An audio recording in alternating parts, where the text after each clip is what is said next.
So hello all, നമ്മുടെ FR marathon സെഷന്റെ day 1 ഇവിടെ സ്റ്റാർട്ട് ചെയ്യാൻ പോവാണ്. We have plan for 3 days. Day 1, 2, 3 ഏതൊക്കെ ടോപ്പിക്സ് ഞാൻ ക്ലിയർ മെൻഷൻ ചെയ്യും. ബിഫോർ സ്റ്റാർട്ടിങ് ഐ നോ എക്സാമിന് കുറച്ച് ദിവസം മാത്രം ബാക്കിയുള്ളൂ. അത്യാവശ്യം ടെൻഷനൊക്കെ ഉള്ള ടൈമാണ്. Relax, chill, you are going to get through this. വളരെ സിമ്പിളായിട്ട് നമ്മൾ ക്രാക്ക് ചെയ്യാൻ പോവാണ്. ഒരു രീതിയിലും പേടിക്കേണ്ട ആവശ്യമില്ല. ഞാൻ ഈ ഒരു മാരത്തോൺ സെഷന് ഓൾറെഡി നിങ്ങളെ ഗ്രൂപ്പിൽ ഞാൻ മെൻഷൻ ചെയ്തിരുന്നു. നമ്മളെ സെപ്റ്റംബർ പ്രീ മോക്ക് ഉണ്ട്. അതായത് നമുക്ക് എക്സാമിന് തൊട്ട് മുമ്പായിട്ട് അവർ പ്രൊവൈഡ് ചെയ്യണ മോക്കാണ്. അത് ജനറലി അവൈലബിൾ ആണ്. അതായിരിക്കും ഞാൻ ഫോക്കസ് ചെയ്യാൻ പോകുന്നത്. എന്താന്ന് വെച്ചാൽ നമുക്ക് ഓരോ ടോപ്പിക്സും കവർ ചെയ്യാൻ ടൈം എങ്ങനെയാണെങ്കിൽ ഇല്ല. So initially we use to do ക്യാപ്ലാങ്കെറ്റ് ക്വസ്റ്റ്യൻസ്, സ്റ്റഡി ഹബ് ക്വസ്റ്റ്യൻസ്. പക്ഷെ അതൊക്കെ യൂഷ്വലി നിങ്ങൾ ചെയ്യുന്ന ക്വസ്റ്റ്യൻസ് ആണ്. അപ്പം ഇതാകുമ്പോൾ ലേറ്റസ്റ്റ് ക്വസ്റ്റ്യൻ എന്ന രീതിയിൽ പ്രീ മോക്ക് വിത്ത് 2 weeks ബാക്ക് ഇറങ്ങുന്ന ഒരു മോക്ക് ആയിരിക്കും. അപ്പം അത് തന്നെ ചെയ്യാന്ന് വിചാരിച്ച് അതിൽ കംപ്ലീറ്റ് നമ്മൾ കവർ ചെയ്യും. സെക്ഷൻ എയും ബിയും പിന്നെ സിയിലുള്ള 2 ക്വസ്റ്റ്യൻസും. സോ ഡേ 1 ഞാൻ പ്ലാൻ ചെയ്യുന്നത് സെക്ഷൻ എയും ബിയും ഫോക്കസ് ചെയ്തിട്ടാണ്. ഡേ 2 സെക്ഷൻ സിത്തെ ഫസ്റ്റ് ക്വസ്റ്റ്യനും ഡേ 3 സെക്ഷൻ സിത്തെ സെക്കൻഡ് ക്വസ്റ്റ്യനും. അതായത് ഡേ 3 വരാൻ പോകുന്ന റേഷ്യോ അനാലിസിസ് ആയിരിക്കും. നമ്മൾ ഈ ഒരു പ്രീ മോക്കിന്റെ കംപ്ലീറ്റ് ക്വസ്റ്റ്യൻസ് ഡിസ്കസ് ചെയ്യും. ആ ഡിസ്കസ് ചെയ്യുമ്പോൾ തന്നെ ചെറിയ രീതിയിൽ നമ്മൾ എന്ത് ചെയ്യും, ആ ടോപ്പിക്കും പറഞ്ഞു പോകും. ഗിവൺ ദാറ്റ് അതൊരു കോംപ്ലിക്കേറ്റഡ് ക്വസ്റ്റ്യൻ ആണെങ്കിൽ will go through the topic as well. Okay, so before starting set ആണെങ്കിൽ ഒരു സെറ്റ് അടിച്ചാൽ ഞങ്ങള് തുടങ്ങാമെന്ന രീതിയിൽ സെറ്റ് അടിച്ചാൽ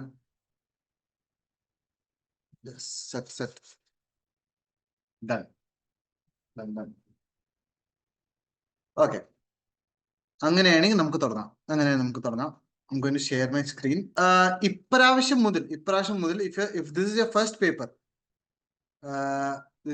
paper ആണെങ്കിൽ നിങ്ങൾക്ക് കുഴപ്പമുണ്ടാവില്ല. നിങ്ങൾ പ്രാക്ടീസ് പ്ലാറ്റ്ഫോം ആദ്യമായിട്ട് കാണായിരിക്കും. നമ്മൾ പ്രാക്ടീസ് പ്ലാറ്റ്ഫോം ചെറുതായിട്ടൊന്ന് മാറിയിട്ടുണ്ട്. ഓക്കെ, സോ ഇതാണ് പുതിയ പ്രാക്ടീസ് പ്ലാറ്റ്ഫോം. കുറെ പേർക്ക് ഇത് എങ്ങനെ ഉപയോഗിക്കേണ്ടത് എന്താണെന്ന് കോൺസെപ്റ്റ് മനസ്സിലാവില്ല.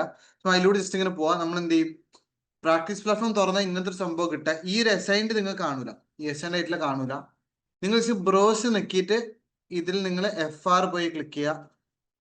FRൽ നോ വേരിയന്റ് എന്ന് ക്ലിക്ക് ചെയ്തോ. എന്നിട്ട് നിങ്ങൾ മോക്ക് എക്സാംസ് ക്ലിക്ക് ചെയ്താൽ നിങ്ങൾക്ക് ഇവിടെ വരും, കണ്ടോ, FR pre September 2025 mock. So നമ്മൾ exam category financial reporting variant കൊടുക്കേണ്ട ആവശ്യമില്ല. നോ വേരിയന്റ് ക്ലിക്ക് ചെയ്യുക. എക്സാം ടൈപ്പിൽ മോക്ക് എന്ന് കൊടുത്തു കഴിഞ്ഞാൽ നിങ്ങൾക്ക് ഈ പറഞ്ഞ പ്രീ മോക്ക് എന്ന് കൊടുക്കും. പ്രീ മോക്ക് അത് ജസ്റ്റ് അസൈൻ ചെയ്താൽ മതി. അസൈൻ ചെയ്ത് കഴിഞ്ഞാൽ നിങ്ങൾക്ക് ഓട്ടോമാറ്റിക്കലി എന്ത് ചെയ്യും, നിങ്ങൾ വ്യൂ അസൈൻമെന്റ്സ് നോക്കി കഴിഞ്ഞാൽ ഇവിടെ വരും. അത് ഞാൻ ഓൾറെഡി അസൈൻ ചെയ്തിട്ടുണ്ടായിരുന്നു. ഓൾറെഡി കഴിഞ്ഞോണ്ട് നമുക്ക് ഇതിൽ തന്നെ മാർക്ക് ചെയ്യാനും പറ്റും. സോ ഞാനിവിടെ തുടങ്ങി വെച്ചിട്ടുണ്ട്. So I am just clicking resume പറഞ്ഞ തുടങ്ങി വെച്ചത് മാത്രമാണ്. Will go to the page. So ഒന്ന് ലോഡ് ആവട്ടെ. എപ്പോഴും ഇവിടെ നെക്സ്റ്റ് ക്ലിക്ക് ചെയ്ത് കാര്യങ്ങളൊക്കെ കഴിയുമ്പോൾ you will get your first question. Obviously നിങ്ങൾക്ക് എന്താണ്, ഇത് പ്രീമോക്കും CBE പ്ലാറ്റ്ഫോം പ്രാക്ടീസ് ആയതുകൊണ്ട് ഇതിൽ ടൈം കൊടുത്തിട്ടില്ല. സോ എത്ര ടൈം വേണമെങ്കിൽ നിങ്ങൾക്ക് എടുക്കാൻ പറ്റും. ബട്ട് ആസ് യൂഷ്വൽ സാധാ ഒരു എക്സാമിന്റെ സിറ്റുവേഷൻ തന്നെയാണ് ഇവിടെ ഉള്ളത്. സോ കംപ്ലീറ്റ് സെയിം തന്നെയാണ്. നമ്മൾ ഇതിലൂടെ തന്നെയാണ് പോകാൻ പോകുന്നത്. സോ 1 by 1 ക്വസ്റ്റ്യൻ ചെയ്യാൻ പോകും. ക്വസ്റ്റ്യൻ ചെയ്യുമ്പോൾ തന്നെ ഇവിടെ എക്സൽ ഓപ്പൺ ആക്കിയിട്ടുണ്ട്. ഇവിടെ നമ്മൾ ഓരോന്ന് എന്ത് ചെയ്യും, ആൻസേഴ്സ് പറയുകയും ചെയ്യും. കാൽക്കുലേഷൻ ഉണ്ടെങ്കിൽ മാത്രം, ഇല്ലെങ്കിൽ മറ്റേ സ്ഥലത്ത് തന്നെ ചെയ്യാൻ പറ്റും. സ്ട്രക്ചർ എന്ന് പറയുന്നതാണ് നമ്മൾ തുടങ്ങാൻ പോവാണ്. സോ തുടങ്ങുമ്പം ആസ് യൂഷ്വൽ ഞാൻ ചിലപ്പോൾ നിങ്ങൾക്ക് ചില ക്വസ്റ്റ്യൻസ് വായിക്കാൻ ടൈം വരും. So you read and answer. ചിലത് ഞാൻ ഒന്നിച്ച് തന്നെ വായിക്കാൻ പോവാണ്. ഇവിടെ നമുക്ക് FRന്റെ മോക്കിൽ section 8 first question theory question ആണ് വന്നിട്ടുള്ളത്. സോ ജസ്റ്റ് കറക്റ്റ് ആണോ ഇൻകറക്റ്റ് ആണോ എന്നാണ് ചോദ്യം. സോ നോ റിക്വയർമെന്റ്, വലിയ കോംപ്ലിക്കേഷൻ ഒന്നുമില്ല. ചോദ്യം കംപ്ലീറ്റ്ലി IFRS ആയി ബന്ധപ്പെട്ട ചോദ്യമാണ്. Let's read the question. So first one, the IFRS accounting standards improve comparatively because they must be used by all listed companies worldwide. So first ഇവര് പറയാണ് IFRS comparability improve ചെയ്യും because എല്ലാ listed കമ്പനീസും വേൾഡിൽ എല്ലായിടത്തും ഇത് ഉപയോഗിക്കണമെന്ന് നിർബന്ധമുണ്ട്. അങ്ങനെ ഒരു നിർബന്ധം IFRS ഇല്ല. IFRS ഇല്ല. ഓക്കെ, ഉപയോഗിക്കാം, അഡാപ്റ്റ് ചെയ്യാമെന്ന് പറയുള്ളൂ. നിർബന്ധമായിട്ട് എല്ലാ ലിസ്റ്റഡ് കമ്പനീസും ഉപയോഗിക്കണം നിർബന്ധമില്ല. അത് നാഷണൽ റെഗുലേഷൻ ആണ് തീരുമാനിക്കുക. ഒരു നാട്ടിലത്തെ നിയമത്തിന്റെ ഇതനുസരിച്ചിരിക്കും. രണ്ടാമത്തത് IFRS accounting standard facilitates cross border investment. Okay, IFRS standards ഉണ്ടെങ്കിൽ ഈ കമ്പാരബിലിറ്റി കാരണം നമുക്ക് വേറെ സ്ഥലത്ത് ഇൻവെസ്റ്റ് ചെയ്യുന്നതിന് ഒരു ഫെസിലിറ്റി ആയി മാറും. പക്ഷെ അതിന് മീനിങ് ഒന്നുമില്ല. നമ്മൾ യൂഷ്വലി ആൾക്കാർ വേറെ സ്ഥലത്ത് ഇൻവെസ്റ്റ് ചെയ്യാത്തത് ഇവിടെ വേറെ സ്റ്റാൻഡേർഡ് ആണ്, അവിടെ ഇൻവെസ്റ്റ് ചെയ്താൽ വേറെ രീതിയിൽ ട്രീറ്റ് ചെയ്യുക. ഓരോ സ്ഥലത്തും ഓരോ രീതിയിൽ ട്രീറ്റ് ചെയ്യുമ്പോൾ we don't prefer investing in enter place. വേറെ ബോർഡർ വേറെ നാട്ടിൽ ഇൻവെസ്റ്റ് ചെയ്യാൻ താല്പര്യം ഉണ്ടാവില്ല. ബട്ട് IFRS ഫോളോ ചെയ്യുകയാണെങ്കിൽ എല്ലാവരും ഒരേ രീതിയിലായിരിക്കും ഇത് ട്രീറ്റ് ചെയ്യുക. അതുകൊണ്ട് അത് ഫെസിലിറ്റേറ്റ് ചെയ്യും എന്നുള്ളത് കറക്റ്റ് ആണ്. ഫെസിലിറ്റേറ്റ് ചെയ്യുന്നുള്ള കറക്റ്റ് ആണ്. അടുത്ത വരുന്നത്, സോ ഞാനിപ്പോ ഇങ്ങനെ ആൻസർ പറഞ്ഞു പോകുമ്പോൾ നിങ്ങൾക്ക് ഡൗട്ട് ഉണ്ടെങ്കിൽ ഉടനെ തന്നെ ആ ചാറ്റ് ബോക്സിൽ ടൈപ്പ് ചെയ്യണം. Sir can you explain once more, അല്ലെങ്കിൽ ക്ലിയർ ആയില്ല എന്ന രീതിയിൽ. ബട്ട് കുറച്ചും കൂടി ഡൗട്ട് സ്പെസിഫിക്കലി മെൻഷൻ ചെയ്യുകയാണെങ്കിൽ നിങ്ങൾക്ക് പറയാൻ പറ്റും. തിയറി ക്വസ്റ്റൻസ് ആണ് കുഴപ്പമില്ല, നമുക്ക് പറഞ്ഞു പോകാം. അടുത്തത് IFRS accounting standards are suitable for reporting entities of any size and type. എല്ലാ ടൈപ്പും എൻറ്റിറ്റീസിന് IFRS ഉപയോഗിക്കാൻ പറ്റണം എന്നുണ്ടോ? IFRS നോൺ ഫോർ പ്രോഫിറ്റിന് ഉപയോഗിക്കാൻ പറ്റുമോ? ഇല്ല. IFRS അക്കൗണ്ടിങ് പ്രോഫിറ്റ് ഓർഗനൈസേഷനുള്ളതാണ്. അത് യൂഷ്വലി വലിയ ഓർഗനൈസേഷൻസിനുള്ളതാണ്. പക്ഷെ എല്ലാ എൻറ്റിറ്റീസും എല്ലാ സൈസിനും പറ്റണമെന്ന് നിർബന്ധമില്ല. സിംപ്ലി ആലോചിക്കുകയാണെങ്കിൽ ഇത് പ്രോഫിറ്റ് കൊമേഴ്ഷ്യൽ ഓർഗനൈസേഷൻസിനെ ഇതുള്ളൂ IFRS standards. Non for profit organisations വേറെ തന്നെ സ്റ്റാൻഡേർഡ്സ് ആണ്, അതിൽ പറയുന്നില്ല.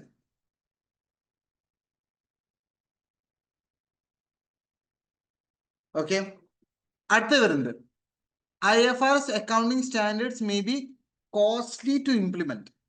ഇതൊരു സബ്ജക്റ്റീവ് കേസാണ്.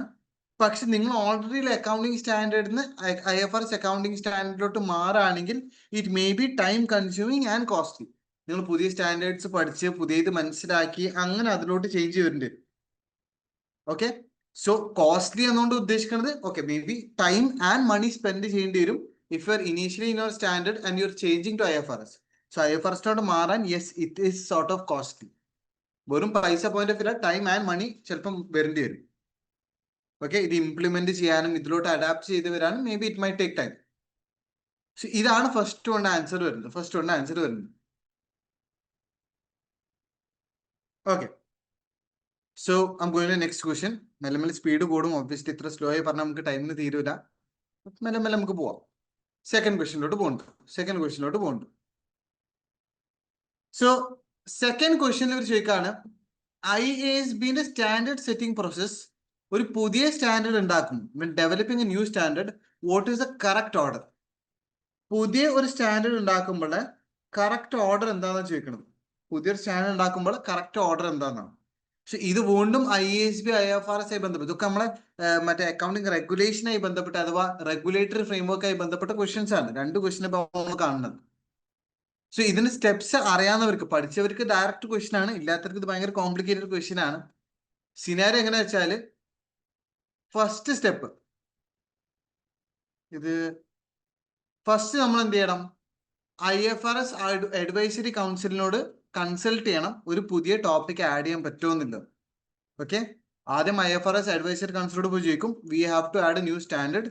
അതിന് ബേസ്ഡ് അഡ്വൈസും കാര്യങ്ങളൊക്കെ അവരോട് ആദ്യം കൺസൾട്ട് ചെയ്യണം. രണ്ടാമത് വരാൻ പോകുന്നത്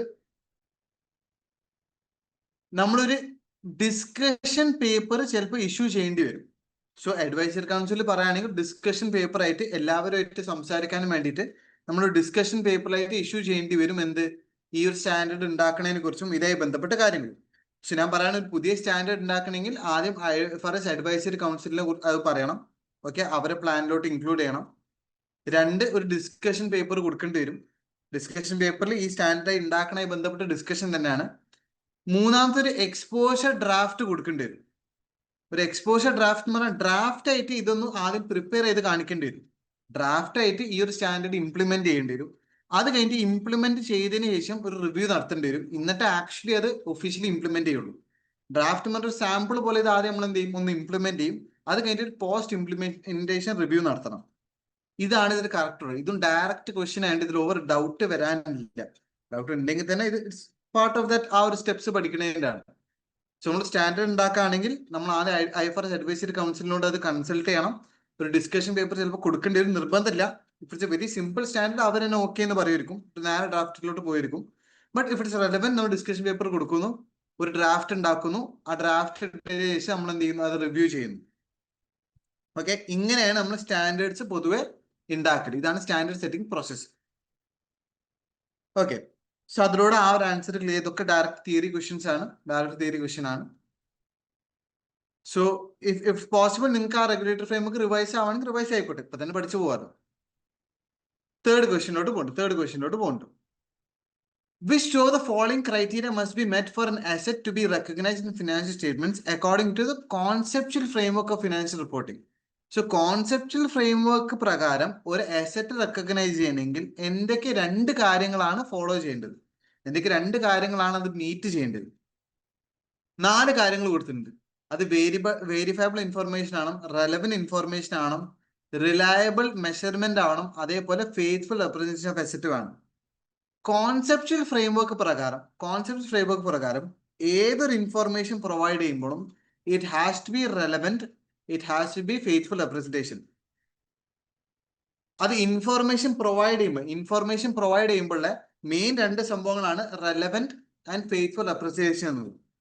അത് കഴിഞ്ഞിട്ട് അത് ഇംപ്രൂവ് ചെയ്യാനും വേണ്ടി നമുക്ക് എന്ത് ചെയ്യാൻ പറ്റും? കമ്പയറബിൾ ആക്കാൻ, വേരിഫയബിൾ ആക്കാനൊക്കെ പറ്റും. ബട്ട് റെലവന്റും ഫെയ്ത്ത്ഫുൾ റെപ്രസെന്റേഷൻ എന്നുള്ളത് കമ്പൽസറി ആണ്. കോൺസെപ്ച്വൽ ഫ്രെയിംവർക്ക് പ്രകാരം ഒരു അസറ്റ് റെക്കോർഡ് ചെയ്യെങ്കിൽ it has to provide relevant information and it has to have ഞാൻ പറഞ്ഞ എന്താണ്? Faithful representation. സോ ഈ 2 പോയിന്റ് കോൺസെപ്റ്റ് ഫ്രെയിംവർക്ക് വളരെ ക്ലിയർ ആക്കിയിട്ടുണ്ട്. അത് ഏതൊരു ഇൻഫർമേഷൻ പ്രൊവൈഡ് ചെയ്യുന്നത് റെലവന്റ് ആണോ, ഫെയ്ത്ത്ഫുൾ റെപ്രസെന്റേഷൻ വേണം. സോ ആ രീതിയിൽ തന്നെ അതിന്റെ ആൻസർ വരുന്നത്. റെലവന്റ് ആൻഡ് ഫെയ്ത്ത്ഫുൾ റെപ്രസെന്റേഷൻ എന്നുള്ളത്. ഓക്കെ, സോ ഇവിടെ cost asset is capable of reliable measurement എന്നുള്ളതും അവിടെ നിൽക്കട്ടെ. അതൊക്കെ അസറ്റിന്റെ ഡെഫിനേഷന്റെ ഭാഗമായിട്ട് വരാണ്, റെക്കഗ്നിഷന്റെ ഭാഗമായിട്ട് വരാണ്. പക്ഷെ കോൺസെപ്റ്റ് ഫ്രെയിംവർക്ക് പ്രകാരം റെലവന്റ് ഫെയ്ത്ത്ഫുൾ റെപ്രസെന്റേഷൻ ആവണം എന്നുള്ളതാണ്. സോ അതിന് ആൻസറും കഴിഞ്ഞു. സോ ഇത് നിങ്ങൾക്ക് കിട്ടുന്നില്ല എന്നുണ്ടെങ്കിൽ ഇതിൽ കോൺസെപ്റ്റ് ഫ്രെയിംവർക്കിൽ ഇൻഫോർമേഷനെ കുറിച്ച് പറയുന്നുണ്ട്. ഇൻഫോർമേഷൻ പ്രൊവൈഡ് ചെയ്യുമ്പോൾ it has to be relevant, faithful. പിന്നെ അതെന്താ, അത് എൻഹാൻസിങ് ക്യാരക്ടറിസ്റ്റിക്സ് എന്ന് പറഞ്ഞിട്ടും ഈ കമ്പയറബിലിറ്റി, വേരിഫയബിലിറ്റി എന്നൊക്കെ പറഞ്ഞ ടൈംലെസ് ഒക്കെ പറഞ്ഞ് വേറെ കൊടുത്തിട്ടുണ്ട്. ഓക്കെ, അടുത്ത ക്വസ്റ്റ്യനിലോട്ട് പോകുന്നു. ഇത് നമുക്ക് 4 ക്വസ്റ്റ്യൻ, 4ാമത്തെ ക്വസ്റ്റ്യൻ ആണ് ആദ്യമായിട്ട് ഒരു പ്രാക്ടിക്കൽ സംഭവം വരുന്നത്. സോ ക്വസ്റ്റ്യൻ നമുക്ക് നോക്കാം. G company, a company with a 31st December financial year end, decided to sell one of its building on 1st October 2018 and immediately started to market it for sale at its fair value. So ഒരു building വിൽക്കാൻ വെച്ചിട്ടുണ്ട് 1st ഒക്ടോബറിന്. അപ്പൊ തന്നെ എന്ത് ചെയ്യാണ്? Sale ചെയ്യാൻ വേണ്ടി അത് മാർക്കറ്റും ചെയ്യുന്നുണ്ട്. A potential buyer has been found to purchase the building in its current condition. ഇപ്പോഴത്തെ കണ്ടീഷൻ തന്നെ വാങ്ങിക്കാൻ ഒരാളുണ്ട്. The building is ready for immediate transfer to the buyer as soon as the price negotiations are complete and sale is expected to take place in early 2019. So October ആണെങ്കിൽ October 2018 ആണെങ്കിൽ 2019 starting January സംതൊക്കെ ചിലപ്പോൾ sale നടക്കാൻ chance ഉണ്ട്. Wait ചെയ്യും, ഇതുവരെ ആദ്യം വായിക്കാം. എന്നിട്ട് പറയുന്ന ഫോളോയിങ് ഇൻഫോർമേഷൻ കുറച്ച് ഇൻഫോർമേഷൻ കൊടുത്തിട്ടുണ്ട്. ഇവിടെ ആദ്യം മനസ്സിലാക്കേണ്ട ഈ ഫസ്റ്റ് പാരയിൽ തന്ന ഫുൾ ഇൻഫോർമേഷനും ഇതൊരു ഹെൽഡ് ഫോർ സെയിൽ ആണ് എന്ന് തെളിയിക്കാനും വേണ്ടിയിട്ടാണ്. കാരണം ഇപ്പോഴത്തെ കണ്ടീഷനിൽ ഇത് മാർക്കറ്റ് ചെയ്യാൻ തുടങ്ങിയിട്ടുണ്ട്, ഒരു ബയ്യറിനെ കണ്ടെത്തിയിട്ടുണ്ട്. എത്രയും പെട്ടെന്ന് വിത്തിൻ 12 monthsനുള്ളിൽ അതിന് സെയിൽ നടക്കും.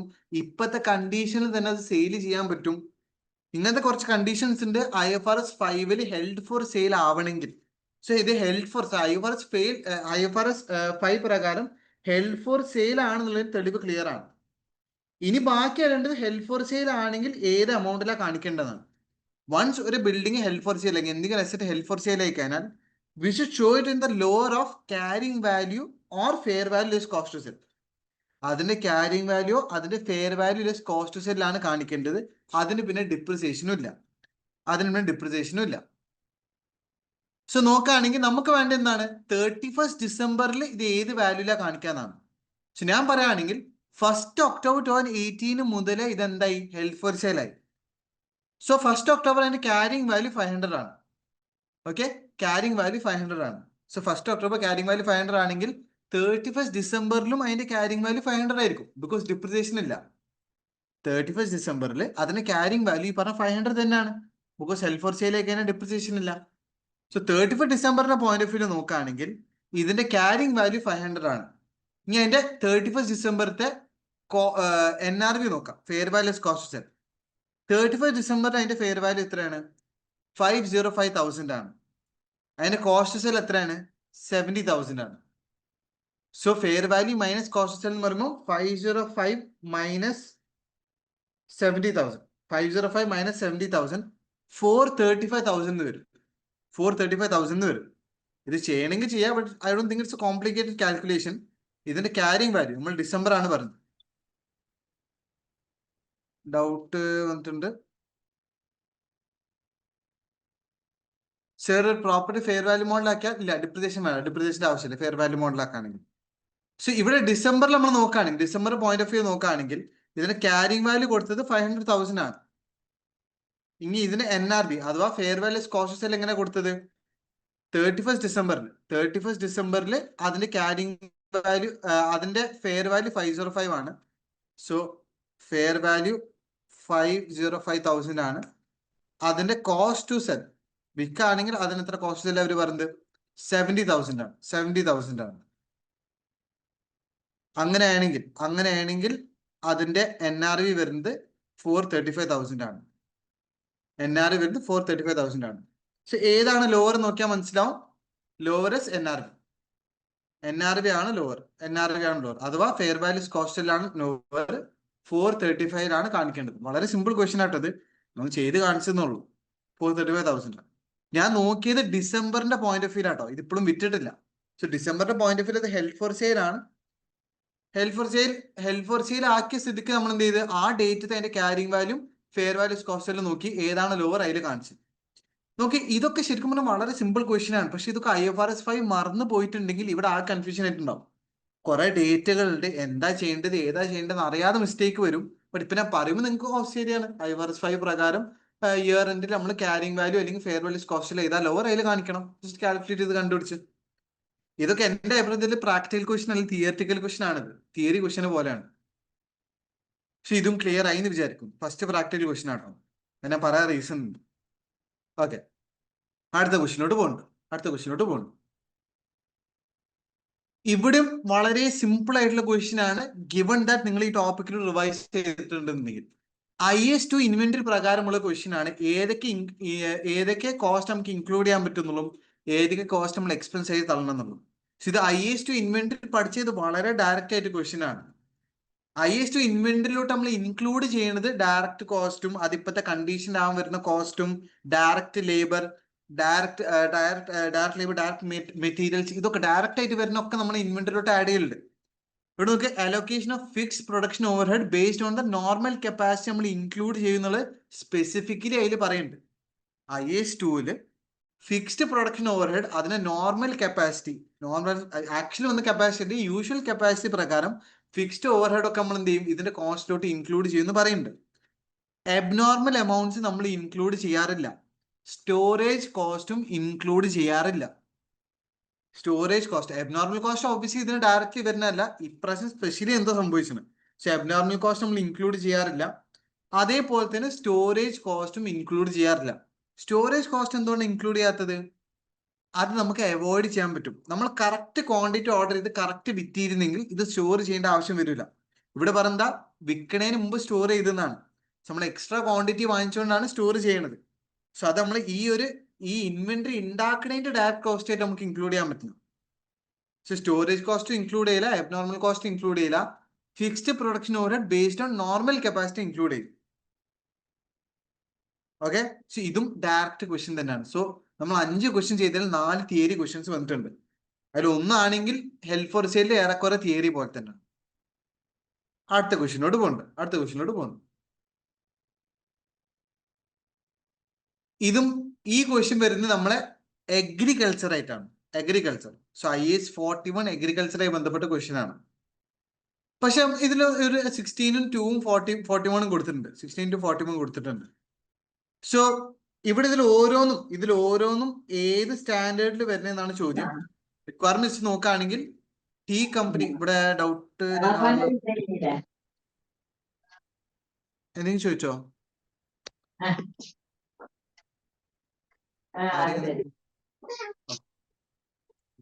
മതി.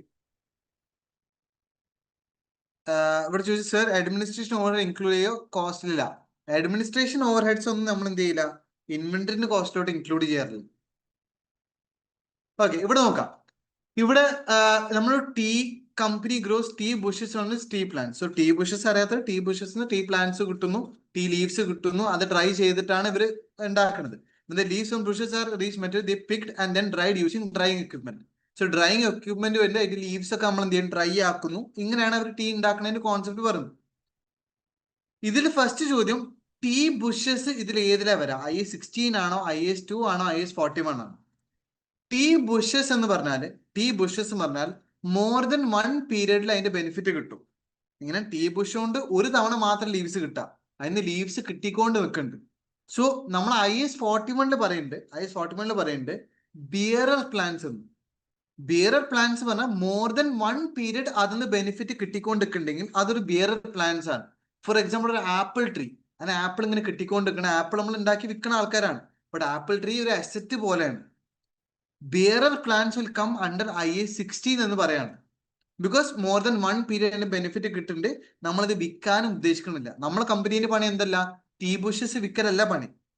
സോ വിൽക്കാൻ ഉദ്ദേശമില്ല, മോർ ദൻ 1 പീരീഡ് അതിന്റെ ബെനിഫിറ്റ് കിട്ടുന്നുണ്ടെന്നുണ്ടെങ്കിൽ അത് IS16 വരാം. ഓക്കെ, രണ്ടാമത്തത് tea leaves at the time of picking. എന്നാണ് ചോദിച്ചത്. So at the time of picking ഇത് പ്രോപ്പർ IS41 അഗ്രികൾച്ചർ ആണ്. Harvest, at the time of harvest agriculture produce എന്ന് പറഞ്ഞിട്ട് അതെന്താണ് IS41 വരും. നമ്മൾ ഹാർവെസ്റ്റ് ചെയ്യുന്ന സമയത്ത് അത് എപ്പോഴും IS41 വരാം. So tea bushes bear plants ആണ്, IS16 ആണ്. മോർ ദൻ 1 പീരീഡ് അതിന് ബെനിഫിറ്റ് കിട്ടും. അത് പിക്ക് ചെയ്യണ സമയത്ത്, ഹാർവെസ്റ്റ് ചെയ്യണ സമയത്ത് ഇത് എപ്പോഴും IS41 ആണെന്ന് പറഞ്ഞു. അടുത്തത് ഡ്രൈയിങ് എക്വിപ്മെന്റ് ആണ്. സോ ക്ലിയർലി അതൊരു എക്വിപ്മെന്റ് അല്ലേ. എക്വിപ്മെന്റ് എപ്പോഴും IS16 വരാം. എക്വിപ്മെന്റ്സ് മെഷീൻസ് എന്നൊക്കെ പറഞ്ഞാൽ IS16 ആണ് വരാം. സോ അത് ക്ലിയർലി അതും IS16 തന്നെയാണ്. So tea bushes bear plant IS16 ആയി. പിക്ക് ചെയ്യണ നമുക്ക് ഇത് ഹാർവെസ്റ്റ് ആണ്, അഗ്രികൾച്ചർ പ്രൊഡ്യൂസ് ചെയ്യുന്ന രീതിയിൽ IS41 വരും. പിന്നെ മൂന്ന് ഡ്രൈ ചെയ്യുന്ന എക്വിപ്മെന്റ് ഒരു മെഷീൻ പോലത്തെ സാധനമാണ്, IS16 തന്നെയാണ് വരാം. സോ ഇതും IS41 നല്ല രീതിയിൽ ഇവിടെ ടെസ്റ്റ് ആയിട്ടുണ്ട്. ഓക്കെ, അടുത്ത ക്വസ്റ്റ്യനിലോട്ട് പോകുന്നുണ്ട്. Going to next question. ഇത് കമ്പാരിറ്റീവ്ലി ഒരു നല്ല ക്വസ്റ്റ്യൻ ആയിട്ട് തോന്നുന്നുണ്ട്. Tea company receives 3 million loan from its local government to assist with expanding the business operation to build a private college. ഒരു കോളേജ് ഉണ്ടാക്കാൻ വേണ്ടി 3 million ലോൺ ഗവൺമെന്റ് തന്നിട്ടുണ്ട്. നല്ല കാര്യം. The loan has an interest rate of 1%. Loan interest rate എത്ര ഉള്ളൂ? വെറും 1% interest rate മാത്രമേ നമുക്ക് ലോൺ ഉള്ളൂ. And it is repayable after 3 years. 3 വർഷം കഴിഞ്ഞ് ലോൺ തിരിച്ചടക്കം വേണം. 3 million എന്നുള്ള 3 വർഷം കഴിഞ്ഞ് അടക്കണം. എല്ലാ വർഷം 1% ഇൻട്രസ്റ്റ് അടക്കണം. പക്ഷെ ഇവര് പറയാണ് the prevailing market interest rate for a similar loan is 6%. Actually loan എടുക്കുകയായിരുന്നെങ്കിൽ നമുക്ക് 6% ഇൻട്രസ്റ്റ് വരുമായിരുന്നു. ഇപ്പൊ നമുക്ക് 1% ഇൻട്രസ്റ്റ് മാത്രമേ വന്നിട്ടുള്ളൂ. ഇത് ചോദിക്കാണ്, ഇതിൽ എത്രയാണ് നമ്മൾ ഗവൺമെന്റ് ഗ്രാന്റ് എന്ന് പറഞ്ഞ് റെക്കോർഡ് ചെയ്യേണ്ടത്? നമുക്ക് കിട്ടിയ ബെനിഫിറ്റ് എന്താണെന്നുള്ളൂ, അതിൽ ഗവൺമെന്റ് ഗ്രാന്റ് എത്രയെന്നുള്ളൂ. ഫസ്റ്റ് ചോദ്യം, ഈ 3 million ഗവൺമെന്റ് ഗ്രാന്റ് ആയിട്ട് കാണിക്കാൻ പറ്റില്ല. അപ്പൊ ചോദ്യം എന്നല്ല, ഫസ്റ്റ് കാര്യം 3 million ഗവൺമെന്റ് ഗ്രാന്റ് ആയിട്ട് കാണിക്കാൻ പറ്റില്ല. ബിക്കോസ് അത് തിരിച്ചടക്കണം. ശരിയല്ലേ? 3 million തിരിച്ചടക്കാണെങ്കിൽ നമുക്ക് കിട്ടിയിട്ടില്ലല്ലോ. ഒരു ലോൺ പോലെയാണ്. അത് കുഴപ്പമില്ല. 3 million ഗവൺമെന്റ് ഗ്രാന്റ് അല്ല, എനിക്ക് തിരിച്ചടക്കാനുള്ള പൈസയാണ്. ഇതിൽ നമ്മൾ എന്തെങ്കിലും ഗവൺമെന്റ് തന്നിട്ടുണ്ടെങ്കിൽ തന്നെ 5% ഇൻട്രസ്റ്റ് നമ്മൾ ലാഭിച്ചു. നമ്മൾ 6% ഇൻട്രസ്റ്റ് എടുക്കുന്നതിന് പകരം ഗവൺമെന്റ് 1% ഇൻട്രസ്റ്റിന് ലോൺ തന്നു. സോ 5% ഇൻട്രസ്റ്റ് നമ്മൾ ലാഭിച്ചു. അത് 3 വർഷത്തിൽ നമ്മൾ ലാഭിച്ചു. സോ ഓരോ വർഷം നമ്മൾ കൊടുക്കാൻ പോകുന്നത് 3 million 1% ഇൻട്രസ്റ്റ് ആണ്. ശരിക്കും നമ്മൾ 3 million 6% ഇൻട്രസ്റ്റ് ആയിരുന്നു കൊടുക്കേണ്ടത്. സോ 5% ഇൻട്രസ്റ്റ് അവിടെ നമ്മൾ ലാഭിക്കുന്നുണ്ട്. അത് 3 വർഷം കംപ്ലീറ്റ്ലി നമ്മൾ ലാഭിക്കുന്നുണ്ട്. അതാണ് നമുക്ക് കിട്ടിയ ഗ്രാന്റ്. പക്ഷെ ഇൻട്രസ്റ്റ് കുറച്ച് തന്നു എന്നാണ് ഗവൺമെന്റ് എന്ന ഗ്രാന്റ്, അല്ലാതെ പൈസ നമ്മൾ തിരിച്ചെങ്ങനെയാണ് കിടക്കണം. സോ ആൻസർ വരുന്ന ഓപ്ഷൻസ് നോക്കിയാൽ മനസ്സിലാവും. ഇവിടെ പറഞ്ഞ 5 നമുക്ക് 1% ഇൻട്രസ്റ്റ് അല്ല നമുക്ക് കിട്ടിയ ഗ്രാന്റ്, 6% ഇൻട്രസ്റ്റും അല്ല, 3 million ലോണും അല്ല. ഇതാണ് ആൻസർ വരുന്നത്. 5% interest expense on the loan amount over 3 years. ഇതാണ് നമുക്ക് കിട്ടിയ ഗ്രാൻഡ്. വീണ്ടും പറയാണ്, ഗവൺമെന്റ് നമുക്ക് 3 million തന്നു, ഈ 3 million തിരിച്ചടക്കണം. സോ 3 million ഗ്രാൻഡ് അല്ല, 3 million നമുക്ക് കിട്ടിയ ഗ്രാൻഡ് അല്ല. നമുക്ക് കിട്ടിയ ഗ്രാൻഡ് ഇത് 6% ഇൻട്രസ്റ്റ് അടക്കണതിന് പകരം 1% ഇൻട്രസ്റ്റ് ആണ് അടിച്ചത്. 6% 1% ഇൻട്രസ്റ്റ് അടിച്ചിട്ടും. സോ 5% ഇൻട്രസ്റ്റ് നമ്മൾ ലാഭിച്ചു. സോ ഗ്രാൻഡ് എത്ര ചോദിക്കുകയാണെങ്കിൽ ഇവിടെ പറയാണ് 5% interest expense on the loan over 3 years. 3 വർഷം നമ്മൾ 5% ഇൻട്രസ്റ്റ് നമ്മൾ ലാഭിച്ചിട്ടുണ്ട്. അത് ഗവൺമെന്റ് നമുക്ക് തന്നൊരു ലാഭമാണ്, ഗവൺമെന്റ് തന്ന ലാഭമാണ്. ഓക്കെ, സോ 7 ക്വസ്റ്റ്യൻ കഴിഞ്ഞു. ഇതൊക്കെ ഞാൻ പറയുമ്പോൾ വളരെ സിമ്പിൾ ആണ്. FR ഞാൻ ശ്രദ്ധിച്ചാണ്, FR ക്ലാസ് എടുക്കുമ്പോഴും പറയാണ്, ഇത് റിവിഷന്റെ ആക്യുറസി അനുസരിച്ചും റിവിഷൻ എത്രത്തോളം നന്നായിട്ട് ചെയ്തു എന്നുള്ളത് ഭയങ്കര എഫക്റ്റീവ് ആയിട്ട് മനസ്സിലാവും. കാരണം ഇപ്പൊ ചോദിച്ച IAS 41 ഉണ്ട്, റെഗുലേറ്ററി ഫ്രെയിംവർക്ക് ഉണ്ട്, ഗവൺമെന്റ് ഗ്രാന്റ്, IFRS 5 വളരെ ഡിഫറെന്റ് ആയിട്ടും തിയറി ക്വസ്റ്റ്യൻസ് ആണ് വരുന്നത്. സെക്ഷൻ എയിൽ you can expect lot of theory questions. By the way FR ഇപ്പം you can expect lot of theory questions. അടുത്ത ക്വസ്റ്റ്യനിലോട്ട് പോകണം. ക്വസ്റ്റ്യൻ നമ്പർ 8 വീണ്ടും വളരെ വളരെ രസകരമായും സിമ്പിൾ ആയിട്ടുള്ള ക്വസ്റ്റ്യൻ ആണ്, ഗിവൺ ദാറ്റ് ഈ ടോപ്പിക് റിവൈസ് ചെയ്തിട്ടുണ്ടെങ്കിൽ. പക്ഷെ ഞാൻ പറഞ്ഞത് റിവിഷൻ ഇല്ലാതെ നിങ്ങൾക്ക് കിട്ടേണ്ടതാണ്. നോക്കാം, നമ്മൾ ലാൻഡ് പർച്ചേസ് ചെയ്തു എന്ന് പറയുന്നുണ്ട്. Okay, the purchase date was 1st August 2018 വാങ്ങിച്ചത്. ഡേറ്റ്സ് എപ്പോഴും നോട്ട് ചെയ്ത് വെക്കാം. അതായത് ഹിന്റ് ആയിട്ട് ഞാൻ പറയുന്നുണ്ട്, നിങ്ങൾക്ക് ക്വസ്റ്റ്യനിൽ കുറെ ഡേറ്റ്സ് കാണുന്നുണ്ടെങ്കിൽ വീണ്ടും ഡേറ്റ്സ് ഒക്കെ എഴുതി വെച്ചോ, ഓരോ ഡേറ്റിൽ എഴുതി വെച്ചോ. കാരണം ഈ മന്ത്സിന്റെ മിസ്റ്റേക്ക് കൊണ്ട് കുറെ പേർക്ക് തെറ്റാറുണ്ട്. ഓക്കെ, 1st August നമ്മളൊരു ലാൻഡ് വാങ്ങിച്ചത്. Government legislation requires the G company restore the land after 5 years. So 5 years കഴിഞ്ഞിട്ട് റീസ്റ്റോർ ചെയ്യണം. At 1st October 2018, the cost to restore the land based on my expert advice is 180,000. So 1st August. So ഞാൻ question number ഇവിടെ എഴുതുന്നുണ്ട്, question number 8 എഴുതുന്നുണ്ട്. So 1st August അന്ന് ഇവര് പറഞ്ഞ എത്രയാണ് പ്രസന്റ് വാല്യൂ? ഇത് റീസ്റ്റോർ ചെയ്യാൻ വരുന്ന പ്രസന്റ് വാല്യൂ വരുന്നത് 180,000 ആണ്. ഓക്കെ, 1st August ഇവര് പറയാണ് ഇത് റീസ്റ്റോർ ചെയ്യാൻ 180,000 ആവും. 6% ആണ് ഡിസ്കൗണ്ട് റേറ്റ്. 31st December ഏത് എമൗണ്ടിൽ കാണിക്കണം എന്നാണ്. സോ 1st August 180,000 ആണെങ്കിൽ നമുക്ക് എന്ത് ചെയ്യണം? ഡിസംബർ വരെ എത്ര മാസം ഉണ്ട്? August, September, October, November, December, 5 മാസം കൂടി മുന്നോട്ട് പോകണം. സോ 5 മാസം കൂടി മുന്നോട്ട് പോയി എനിക്ക് 31st December എത്തണമെങ്കിൽ, 31st Decemberന്റെ വാല്യൂ ആണ് ഇവർ ചോദിക്കുന്നത്. സോ 31st December എത്തണമെങ്കിൽ ഇവിടെ 31st December എത്തണമെങ്കിൽ I have to unwind this present value. Unwind ചെയ്യാൻ 6% എടുക്കേണ്ടി വരും, ഇൻറ്റു 5/2 ചെയ്യേണ്ടി വരും. 5 മാസം അല്ലേ. So 180,000 into 6% into 5/12. ഇനി എന്ത് ചെയ്യാം? ഈ പ്രസന്റ് വാല്യൂ കൂടി അൺവൈൻഡും കൂടി ആഡ് ചെയ്ത് കഴിഞ്ഞാൽ 31st December ഈ ഒരു റീസ്റ്റോറേഷന്റെ പ്രസന്റ് വാല്യൂ വരുന്നത് 184,500 ആണ്. വെയിറ്റ് ചെയ്യും, നമ്മൾ എന്താ ചെയ്ത് ക്വസ്റ്റ്യൻ ഒന്നും കൂടെ വായിച്ചോ, ക്ലിയർ ആയിട്ടില്ലെങ്കിൽ കുഴപ്പമില്ല. 180,000 ആണ് നമ്മൾ 1st August പ്രസന്റ് വാല്യൂ. എനിക്ക് വേണ്ടി 1st August വാല്യൂ ഇത്രയെന്നല്ല, 31st December വാല്യൂ ആണ്. സോ 5 മാസം മുന്നോട്ട് പോകണം. 5 മാസം മുന്നോട്ട് പോകണമെങ്കിൽ 5 മാസം ഇൻട്രസ്റ്റ് ആഡ് ചെയ്ത് കൊടുത്താൽ മതി, അൺവൈൻഡ് ചെയ്ത് കൊടുത്താൽ മതി. സോ അൺവൈൻഡിങ് എന്ന് പറഞ്ഞിട്ട് എന്ത് ചെയ്തിട്ടുണ്ട്? 5 മാസം ഇൻട്രസ്റ്റും കൂടെ ആഡ് ചെയ്ത് കൊടുത്തിട്ടുണ്ട്.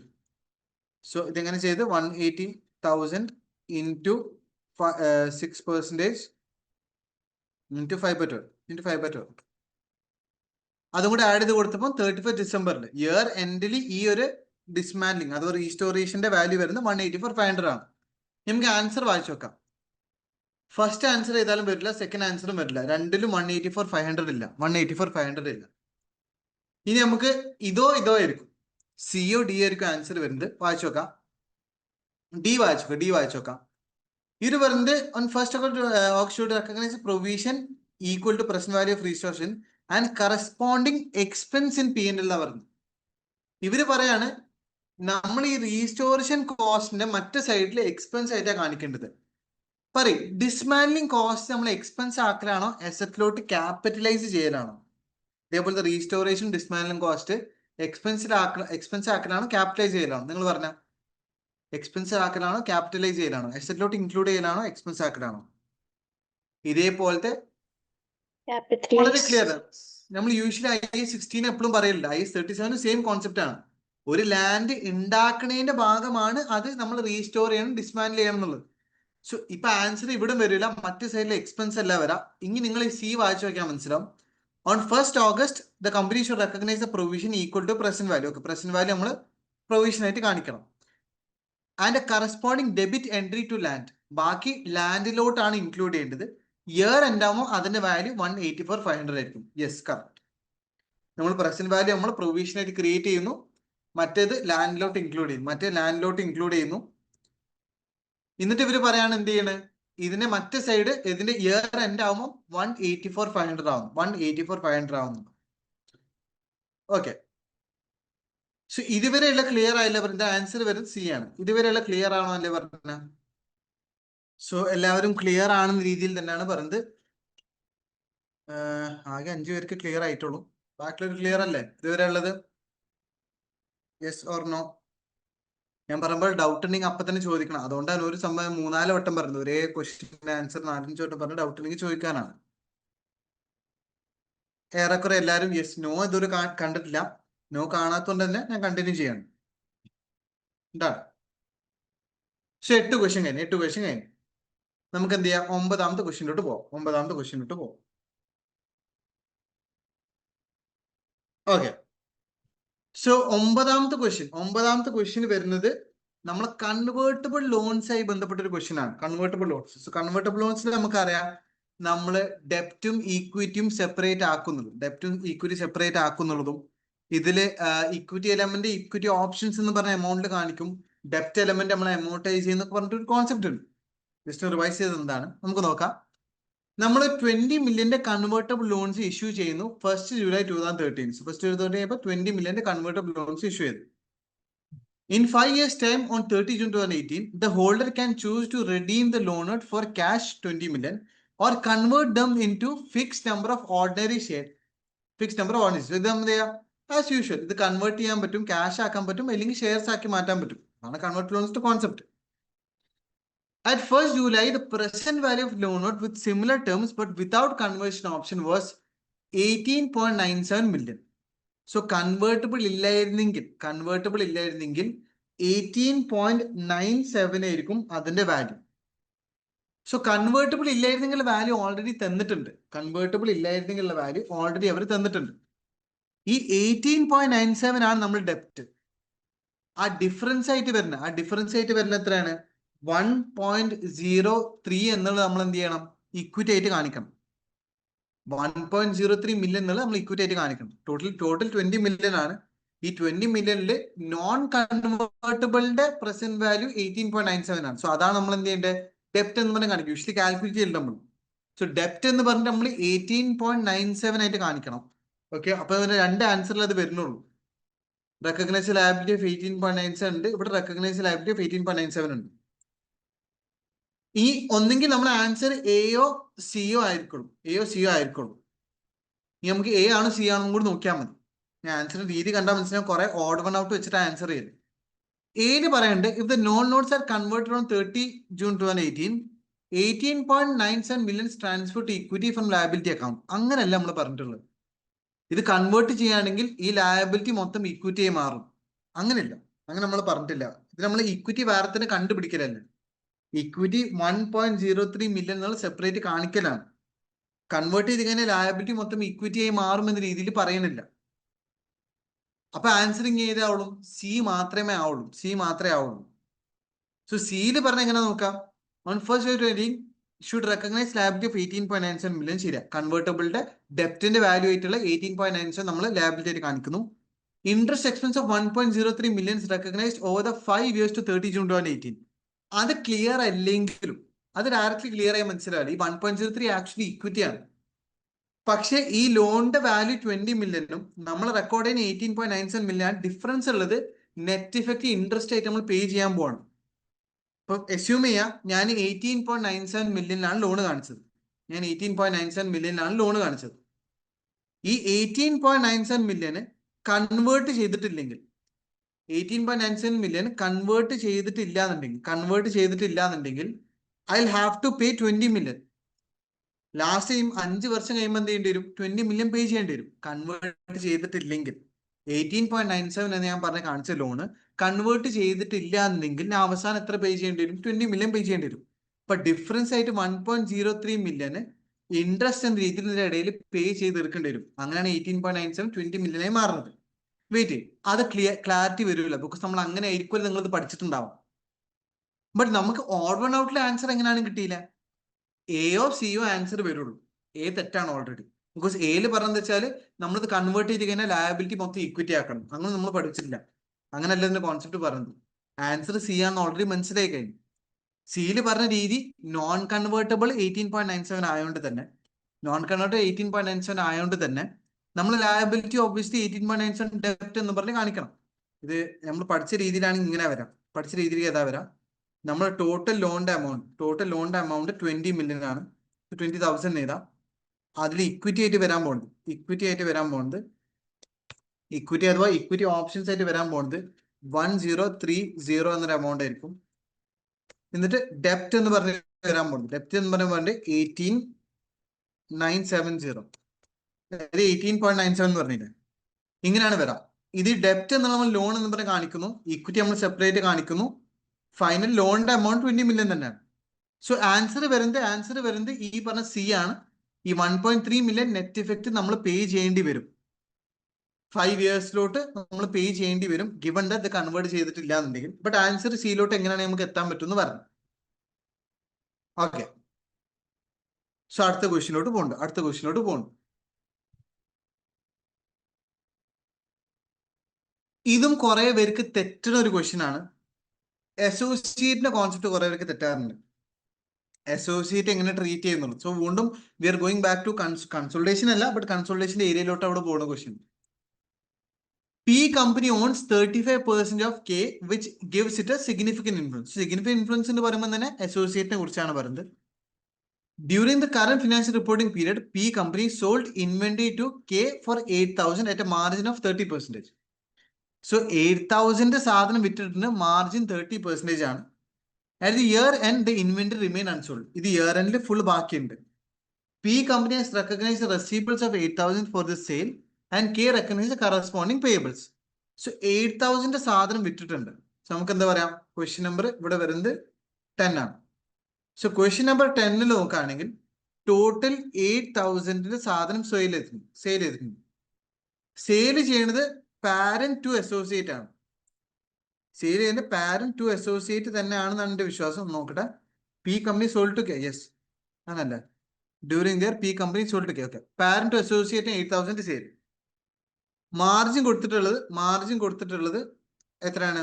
മാർജിൻ കൊടുത്തിട്ടുള്ളത് 30% ആണ്. സോ 30% മാർജിനിലാണ് സെയിൽ ചെയ്തത്. ഇത് വെച്ചിട്ട് ആദ്യം എന്ത് ചെയ്യണം? അൺറിയലൈസ് പ്രോഫിറ്റ് കണ്ടുപിടിക്കണം.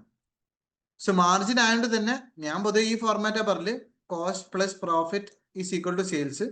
മാർജിൻ എന്ന് പറയുമ്പോൾ സെയിൽസ് 100% ആണ്. പ്രോഫിറ്റ് ഓൾറെഡി അവർ പറഞ്ഞിട്ടുണ്ട് 30% ആണ്. 30% profit.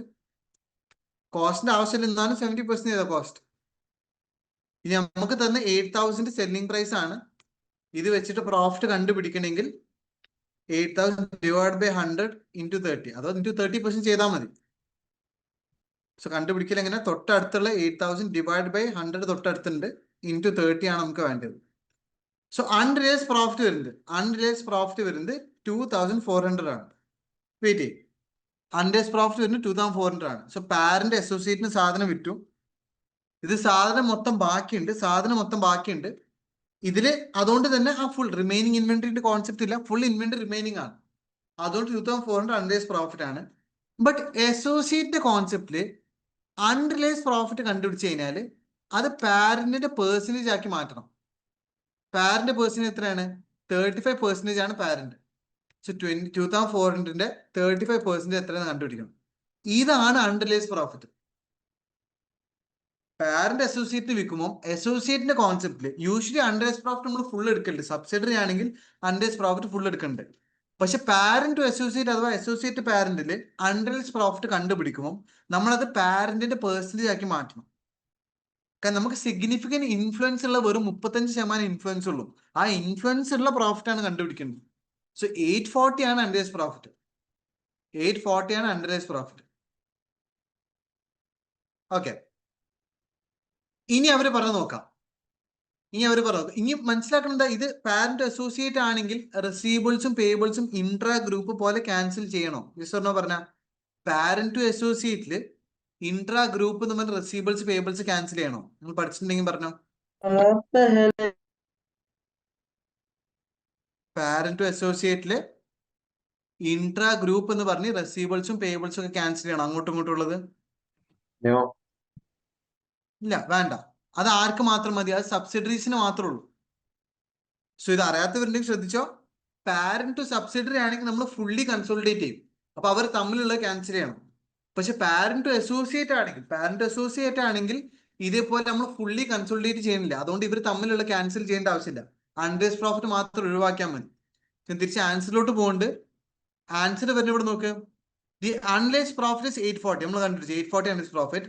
And receivables and payables balances are not cancel in the consolidate finance statement. ഇത് അങ്ങോട്ടും കൂടി ക്യാൻസൽ ചെയ്യേണ്ട ആവശ്യമില്ല. ഇവർ ഓൾറെഡി പറഞ്ഞ റിസീവബിൾസും പേബിൾസും കാണിച്ചിട്ടുണ്ട് എന്നുള്ളത്. ബട്ട് അത് ക്യാൻസൽ ചെയ്യേണ്ട ആവശ്യമില്ല. ബിക്കോസ് ക്യാൻസൽ ചെയ്യേണ്ട ആവശ്യമില്ല എന്തുകൊണ്ടാണ്? ഇത് നമ്മൾ ചെയ്യേണ്ടത് ഇക്വിറ്റി മെത്തേഡ് എന്നൊരു മെത്തേഡ് ഉണ്ട്. അഥവാ അസോസിയേറ്റ് നമ്മൾ അക്കൗണ്ട് ചെയ്യുമ്പോൾ അവർ ഫുള്ളി കൺസോളിഡേറ്റ് ചെയ്യുന്നില്ല. സോ ഇൻട്രാ ഗ്രൂപ്പിന്റെ കോൺസെപ്റ്റ് ഫുള്ളി ക്യാൻസൽ ചെയ്യേണ്ട ആവശ്യമില്ല. അൺറിയലൈസ്ഡ് പ്രോഫിറ്റ് മാത്രം കണ്ടുപിടിച്ചാൽ മതി.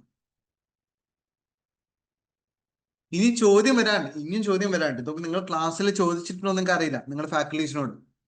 സാർ, ഇൻട്രാ ഗ്രൂപ്പ് ഇല്ലെങ്കിൽ എന്തിനാണ് അൺറിയലൈസ്ഡ് പ്രോഫിറ്റ് കണ്ടുപിടിക്കണം? ഇവർ തമ്മിൽ ഇൻട്രാ ഗ്രൂപ്പ് ആയിട്ടൊന്നും ക്യാൻസൽ ചെയ്യേണ്ട. ഇൻട്രാ ഗ്രൂപ്പിന്റെ കോൺസെപ്റ്റ് ഇല്ലെങ്കിൽ എന്തിന് അൺറിയലൈസ്ഡ് പ്രോഫിറ്റ് ക്യാൻസൽ ചെയ്യുന്നു ചോദിക്കുകയാണെങ്കിൽ, നമ്മൾ പാരന്റിന് ഒരു സാധനം വിറ്റിട്ട് നമ്മൾ പ്രോഫിറ്റ് കിട്ടിയിട്ടുണ്ട്. ഈ പ്രോഫിറ്റിന് മുകളിൽ ഒരു 35% നമുക്ക് ഇൻഫ്ലുവൻസ് ഉണ്ട്. പക്ഷെ ഞാൻ നിനക്ക് വിറ്റിട്ട് എനിക്ക് പ്രോഫിറ്റ് കിട്ടാണ്. ബട്ട് ഈ പ്രോഫിറ്റിന് മുകളിൽ 35% എനിക്ക് തന്നെ ഒരു കൺട്രോൾ ഉണ്ട്, ഒരു ഇൻഫ്ലുവൻസ് ഉണ്ട്. എന്റെ ഇൻഫ്ലുവൻസ് എടുത്ത് ഒഴിവാക്കാനും വേണ്ടിയിട്ടാണ് എന്ത് ചെയ്യണത്? ഈ 35% ആ ഒരു അൺറിയലൈസ്ഡ് പ്രോഫിറ്റ് എടുത്ത് ഒഴിവാക്കണം. പക്ഷെ നമുക്ക് ലാഭം കിട്ടി. ബട്ട് ലാഭത്തിന് മുകളിൽ എനിക്ക് തന്നെ ഒരു ഇൻഫ്ലുവൻസ് ഉണ്ടായിരുന്നെങ്കിൽ അതിന് ലാഭം എന്ന് പറയാൻ പറ്റില്ല. ഞാൻ എനിക്ക് തന്നെ ഉണ്ടാക്കിയ ലാഭം പോലെ ഉണ്ട്. ഓക്കെ, സോ ഈ രീതിയിലാണ് ശരിക്കും നമ്മൾ അൺറിയലൈസ്ഡ് പ്രോഫിറ്റ് നമ്മൾ പെർസെന്റേജ് എടുത്തിട്ട് ക്യാൻസൽ ചെയ്യണം. ഇവിടെ ഒന്നും കൂടി എക്സ്പ്ലെയിൻ ചെയ്യാൻ ചോദിച്ചിട്ടുണ്ട്. വളരെ സിമ്പിൾ ആയിട്ട് പറഞ്ഞുതരാം. നമ്മൾ 8,000 സാധനം പാരന്റ് അസോസിയേറ്റിന് വിറ്റ്, അതിന്റെ മുകളിൽ നമ്മൾ അൺറിയലൈസ്ഡ് പ്രോഫിറ്റ് കണ്ടുപിടിച്ച് മാർജിൻ ഉപയോഗിച്ചിട്ട് ഈ അൺറിയലൈസ്ഡ് പ്രോഫിറ്റ് പാരന്റിന്റെ പെർസെന്റേജ് ആക്കി മാറ്റി കഴിഞ്ഞു. അതോടെ 840 അൺറിയലൈസ്ഡ് പ്രോഫിറ്റ് കിട്ടി. ഇത് നമ്മൾ ക്യാൻസൽ ചെയ്യണം. അൺറിയലൈസ്ഡ് പ്രോഫിറ്റ് എന്ന് പറഞ്ഞാൽ മൈനസ് ചെയ്യേണ്ടി വരും. പക്ഷെ ഇവര് പറഞ്ഞിട്ടുണ്ട് 8,000 പേബിൾ ഒരാൾ കാണിച്ചിട്ട് 8,000 റെസീവബിൾ വേറെ ആൾ കാണിച്ചിട്ടുണ്ട്. ഇത് ക്യാൻസൽ ചെയ്യണോ? അല്ല, ഇത് അങ്ങോട്ടും ക്യാൻസൽ ചെയ്യേണ്ട ആവശ്യമില്ല. റെസീവബിൾസും പേബിൾസും ഇൻട്രാ ഗ്രൂപ്പ് പോലെ ക്യാൻസൽ ചെയ്യേണ്ട. ബിക്കോസ് ഇത് കംപ്ലീറ്റ്ലി നമ്മൾ കൺസോളിഡേറ്റ് ചെയ്ത അസോസിയേറ്റ് ആണ്. സബ്സിഡറി ആണെങ്കിൽ ഒരാൾ റെസീവബിൾസും മറ്റാൾ പേബിൾസും ക്യാൻസൽ ചെയ്യേണ്ടി വരും. ഓക്കെ, സോ ആൻസർ വരുന്നത് ഈ ഡി ആണ്. The unrealized profit of 840 receivables and payables are not cancelled in consolidated financial statements. Okay. അടുത്ത ക്വസ്റ്റ്യനിലോട്ട് പോകണ്ട. Question number 11. വീണ്ടും അവർ അസോസിയേറ്റിന്റെ ക്വസ്റ്റ്യൻ തന്നെയാണ് ചോദിക്കുന്നത്. സോ അസോസിയേറ്റ് പഠിച്ചവർക്ക് ഇത് ഡയറക്റ്റ് ആൻസർ ആണ്. Fitco owns 40% share holdings on D company. D കമ്പനിയിൽ നമ്മൾ എന്ത് ചെയ്യുന്നുണ്ട്? 40% ഷെയർ ഹോൾഡിംഗ്സ് ഓൺ ചെയ്യുന്നുണ്ട്. നമുക്ക് സിഗ്നിഫിക്കന്റ് ഇൻഫ്ലുവൻസ് ഉണ്ട്. Which means it is an associate. ഇനി ഇവർ പറയാണ് നമ്മൾ കുറച്ച് സാധനങ്ങൾ വിറ്റിട്ടുണ്ട്. ഇത് എങ്ങനെ വിൽക്കണത്? Fit company sold to D company. So parent അസോസിയേറ്റിന് വിറ്റിട്ടുണ്ട്, കുറച്ച് ഇൻവെന്ററി ബാക്കി. സോ വീണ്ടും അൺറിയലൈസ്ഡ് പ്രോഫിറ്റ് ആണ്. അൺറിയലൈസ്ഡ് പ്രോഫിറ്റിന് എൻട്രി ആണ് ചോദിക്കുന്നത്. സോ അതിന് എൻട്രി മനസ്സിലാവണമെങ്കിൽ നിങ്ങളിത് പഠിച്ചില്ലെങ്കിൽ വളരെ ഡയറക്റ്റ് ആണ്. ഇവിടെ പാരന്റ് അസോസിയേറ്റിനാണ് വിൽക്കുന്നത്. സോ പാരന്റ് ആയിരിക്കും പ്രോഫിറ്റ് കാണിച്ചിട്ടുണ്ടാവുക. പാരന്റ് പ്രോഫിറ്റ് ഒഴിവാക്കാൻ വേണ്ടി നമ്മൾ കോസ്റ്റ് ഓഫ് സെയിൽസിലോട്ട് അൺറിയലൈസ്ഡ് പ്രോഫിറ്റ് ആഡ് ചെയ്യുന്നു. ഇത് ഡയറക്റ്റ് ആൻസർ ആണ്. പാരന്റ് അസോസിയേറ്റിന് വിൽക്കുകയാണെങ്കിൽ പാരന്റ് പ്രോഫിറ്റ് കാണിച്ചിട്ടുണ്ടാവും. പാരന്റ് പ്രോഫിറ്റ് കുറയ്ക്കാനും വേണ്ടിയിട്ട് നമ്മൾ കോസ്റ്റ് ഓഫ് സെയിൽസിലോട്ട് അൺറിയലൈസ്ഡ് പ്രോഫിറ്റ് ആഡ് ചെയ്യുന്നു. മറ്റ് സൈഡിന് പാരന്റ് അസോസിയേറ്റിന് വിറ്റാല് അസോസിയേറ്റിന് ഇൻവെന്ററിയിൽ ഈ ഒരു എമൗണ്ട് കിടപ്പുണ്ട്. സോ അസോസിയേറ്റ് ഇൻവെന്ററിന്ന് കുറയ്ക്കണം. ബട്ട് അസോസിയേറ്റിന് ഇൻവെന്ററി നമ്മളെ കയ്യിലില്ല. അസോസിയേറ്റ് ഇൻവെന്ററി നമ്മൾ റെക്കോർഡ് ചെയ്യില്ല. ഇൻസ്റ്റെഡ് നമ്മൾ ഇൻവെസ്റ്റ്മെന്റ് ഇൻ അസോസിയേറ്റ് എന്നാണ് കുറയ്ക്കാൻ പോകുന്നത്. ക്രെഡിറ്റ് ഇൻവെസ്റ്റ്മെന്റ് അസോസിയേറ്റിന് ഇൻവെസ്റ്റ്മെന്റ് ആണ് എമൗണ്ട് കുറയ്ക്കാൻ പോകുന്നത്. ബിക്കോസ് അസോസിയേറ്റിന്റെ ഉള്ളിലാണ് ഇൻവെന്ററിന്റെ ഉള്ളിൽ ഈ ഒരു അൺറിയലൈസ്ഡ് പ്രോഫിറ്റ് കിടപ്പുണ്ട്. ഒന്നും കൂടി പറഞ്ഞുതരാം. നമ്മൾ ഫോർ എക്സാമ്പിൾ അൺറിയലൈസ്ഡ് പ്രോഫിറ്റ് 500 കാണിച്ച് പാരന്റ് അസോസിയേറ്റിന് വിറ്റിട്ട് പാരന്റിന്റെ ഷെയർ 500 ആണ് അൺറിയലൈസ്ഡ് പ്രോഫിറ്റ്. പാരന്റിന്റെ പ്രോഫിറ്റ് കുറയ്ക്കാൻ വേണ്ടിയിട്ട് നമ്മൾ പാരന്റിന്റെ കോസ്റ്റ് ഓഫ് സെയിൽസിലോട്ട് ആഡ് ചെയ്തു. അതൊക്കെ debit cost of sales. Credit സൈഡിൽ ഈ ഒരു ഇൻവെന്ററി വിൽക്കുന്നു. ഈ ഇൻവെന്ററി ഉള്ളത് അസോസിയേറ്റിന്റെ കയ്യിലാണ്. ബട്ട് അസോസിയേറ്റിന് ഇൻവെന്ററി നമ്മൾ റെക്കോർഡ് ചെയ്യാറില്ല. ഇൻസ്റ്റഡ് അസോസിയേറ്റിന് ഇൻവെസ്റ്റ്മെന്റ് ആണ് കുറയ്ക്കേണ്ടത്. So unrealised profit entry parent അസോസിയേറ്റിന് വിൽക്കുകയാണെങ്കിൽ unrealised profit entry debit cost of credit investment അസോസിയേറ്റും ആണ്. ഇതും ഡയറക്റ്റ് ക്വസ്റ്റ്യൻ തന്നെയാണ്. അസോസിയേറ്റ് പഠിക്കുമ്പോൾ അതിന്റെ കൂടെ പഠിക്കുന്ന എൻട്രീസിന്റെ ഭാഗമാണിത്. എൻട്രിന്റെ ഭാഗം തന്നെയാണിത്. ഓക്കെ, അടുത്ത ക്വസ്റ്റ്യനിലോട്ട് പോകുന്നുണ്ട്. ഇതൊക്കെ ഡയറക്റ്റ് ആണ്. അടുത്ത ക്വസ്റ്റ്യനിലോട്ട് പോകുന്നുണ്ട്. Question number 12. ഇതും വളരെ വളരെ വളരെ വളരെ സിമ്പിൾ ക്വസ്റ്റ്യൻ ആണ്. ഡയറക്റ്റ് ക്വസ്റ്റ്യൻ ആണ്. ഞാൻ മനസ്സിലാക്കിയോടത്തോളം കുറെ പേര് പറയാറുണ്ട്, സർ FRന്റെ എക്സാം കഴിഞ്ഞ സെഷനിൽ സാർ കുറെ തിയറി ക്വസ്റ്റ്യൻസ് ചോദിക്കുന്നുണ്ട്. അതുകൊണ്ട് ഭയങ്കര ഡിഫിക്കൽട്ടായി എന്ന് പറയുന്നുണ്ട്. But I think theory questions ആയതുകൊണ്ടല്ല ഡിഫിക്കൽട്ട് ആവണത്. സിലബസ് മൊത്തം നിങ്ങൾ കവർ ചെയ്യാത്തതുകൊണ്ടും റിവൈസ് ചെയ്യാത്തതുകൊണ്ടും റിമെമ്പർ ചെയ്യാത്തതുകൊണ്ടാണ് ഡിഫിക്കൽട്ട് ആവണത്. ബിക്കോസ് തിയറി ക്വസ്റ്റ്യൻസ് ആക്ച്വലി ഭയങ്കര സിമ്പിൾ ആണ്. ഗിവൺ ദാറ്റ് നിങ്ങൾക്ക് ആ ടോപ്പിക് അറിയാമെന്നുണ്ടെങ്കിൽ, റിവൈസ് ചെയ്തിട്ടുണ്ടെങ്കിൽ. ഇവിടെ നോക്ക്, നമ്മളൊരു ഇൻവെന്ററി വാങ്ങിച്ചിട്ടുണ്ട്. ഇൻവെന്ററി വാങ്ങിച്ചു, അത് വിറ്റു, പക്ഷെ അതിന്റെ പേയ്മെന്റ് നടത്തിയിട്ടില്ല. സോ പേയബിൾസ് ഉണ്ട്. ഒരു ഇൻവെന്ററി വാങ്ങിക്കുന്നു, വിൽക്കുന്നു, ബട്ട് അതിന് പേ ചെയ്തില്ല, പേയബിൾസ് ഉണ്ട്. പിന്നെ ഒരു എക്വിപ്മെന്റ് വാങ്ങിക്കുന്നുണ്ട്. രണ്ടും ഫോറിൻ കറൻസിയിലാണ് ചെയ്യുന്നത്. അതിനൊന്നും ആവശ്യമില്ല, ഇതൊന്നും ക്വസ്റ്റ്യന്റെ ആവശ്യമില്ല. ഇവിടെ മാത്രം നോക്കിയാൽ മതി. ട്രേഡ് പേയബിൾസ് ഒരു മോണിറ്ററി ഐറ്റം ആണോ അല്ലേ? യെസ് ഓർ നോ പറഞ്ഞാൽ ഇതാണ് ക്വസ്റ്റ്യൻ. ട്രേഡ് പേയബിൾസ് ഒരു മോണിറ്ററി ഐറ്റം ആണോ അല്ലേ? Yes or no? Trade payables ഒരു മോണിറ്ററി ഐറ്റം ആണോ അല്ലേ? സിമ്പിൾ ക്വസ്റ്റ്യൻ ആണ്. സോ മോണിറ്ററി നോൺ മോണിറ്ററി എന്താണെന്ന് അറിയല് ഒരു ബേസിക് നോളജ് ആണ്. പേയബിൾസ്, ലോണ്, പൈസയായി ബന്ധപ്പെട്ട് പറഞ്ഞൊക്കെ മോണിറ്ററി ഐറ്റംസ് ആണ്. പേയബിൾസ്, ലോണ്, റെസീബിൾസ് ഇതൊക്കെ പൈസന്റെ ഭാഷയിലാ പറയാം. 20,000 റെസീബിൾ, 20,000 പേയബിൾസ്. സോ പേയബിൾസ് ഒരു മോണിറ്ററി ഐറ്റം ആണ്. പേയബിൾസ് ഒരു മോണിറ്ററി അസറ്റ് ആണ്. ഓക്കെ, മോണിറ്ററി ഐറ്റംസ് ആയിട്ട് വെയിറ്റ് ചെയ്യും. Trade payables is A monetary asset. Asset ആണ് ഓബ്വിയസ്ലി.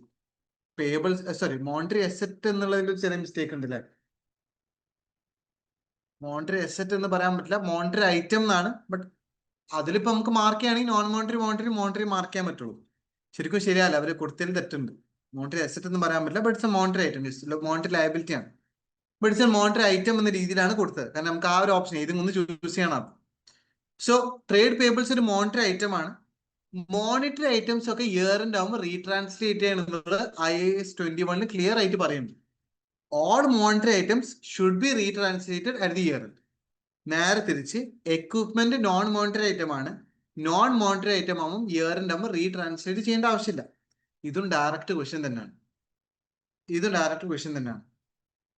സോ മോണിറ്ററി ഐറ്റംസ് നമ്മൾ എന്ത് ചെയ്യണം? ഇയർ എൻഡ് ആവുമ്പോൾ റീട്രാൻസ്ലേറ്റ് ചെയ്യണമെന്നുള്ളതും. Non monetary items year end ആവുമ്പോൾ റീട്രാൻസ്ലേറ്റ് ചെയ്യേണ്ടെന്നുണ്ട്. ഇതും ഡയറക്റ്റ്ലി തിയറിയിൽ അങ്ങനെ തന്നെ പറഞ്ഞ പോയിന്റ്സ് ആണ്. സിമ്പിൾ ആൻസർ, വളരെ സിമ്പിൾ ആൻസർ. ക്വസ്റ്റ്യനിൽ വേറെ എന്തൊക്കെ തന്നിട്ടുണ്ട്? ഞാൻ ഡേറ്റ് നോക്കിയില്ല, ഒന്നും നോക്കിയില്ല. ഞാൻ ജസ്റ്റ് ഓപ്ഷൻ വായിച്ചിട്ട് ആൻസർ പറയാൻ പറ്റും. ഓക്കെ, സോ ഇതിപ്പം അറിയാത്തവരുണ്ടെങ്കിൽ റിവിഷൻ പോലെ പഠിച്ചു വെച്ചോ. മോണിറ്ററി ഐറ്റം, റെസീബിൾ, പേബിൾ, ലോൺ എന്ന പോലത്തെ മോണിറ്ററി ഐറ്റംസ് ഇയർ എൻഡ് ആവുമ്പോൾ റീട്രാൻസ്ലേറ്റ് ചെയ്യണം. ഗിവൺ ദാറ്റ് അത് പെൻഡിങ് ഉണ്ട്, ബാക്കി ഉണ്ടെന്നുണ്ടെങ്കിൽ ഇയർ എൻഡ് ആവുമ്പോൾ റീട്രാൻസ്ലേറ്റ് ചെയ്ത് പുതിയ വാല്യൂ കാണിക്കണം. നോൺ മോണിറ്ററി ഐറ്റംസ് ആയിട്ടുള്ള ലാൻഡ്, എക്വിപ്മെന്റ് പോലത്തെ ഐറ്റംസ് ഒക്കെ നമ്മൾ ഇയർ എൻഡ് ആവുമ്പോൾ റീട്രാൻസ്ലേറ്റ് ചെയ്താൽ ഇനീഷ്യലി ഏതിലാണ് ട്രാൻസ്ലേറ്റ് ചെയ്തത് ആ എമൗണ്ടിൽ മാത്രം കാണിച്ചാൽ മതി. Non monetary items means basically പറഞ്ഞാൽ ഈ പൈസ അല്ലാതെ ഈ ബന്ധപ്പെട്ട് പറഞ്ഞ കാര്യങ്ങളാണ്. ഇപ്പം അസറ്റിന്റെ വാല്യൂ നമ്മൾ പറയാം 10,000 അസറ്റിന്റെ വാല്യൂ ഉണ്ട്. ഈ വാല്യൂ കൂടാനും കുറയാനും ഒക്കെ ചാൻസ് ഉണ്ട്. അസറ്റ് നോൺ മോണിറ്ററി ഐറ്റംസ് പറഞ്ഞാൽ it's not in terms of money, അതിനൊരു വാല്യൂ എന്നാ പറയാം. പക്ഷെ റെസീബിൾ, പേബിൾസ് ഒക്കെ പൈസന്റെ ഭാഷയിലാ പറയാം.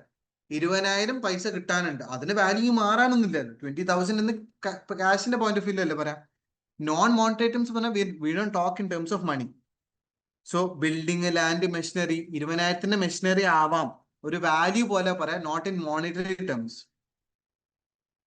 ഓക്കെ, സോ അതോടെ നമ്മൾ എന്ത് ചെയ്ത് ഈ ഒരു 12th ക്വസ്റ്റ്യനും കഴിഞ്ഞു. ഇനി ഞാൻ 13th ക്വസ്റ്റ്യനിലോട്ട് പോകണം. 13th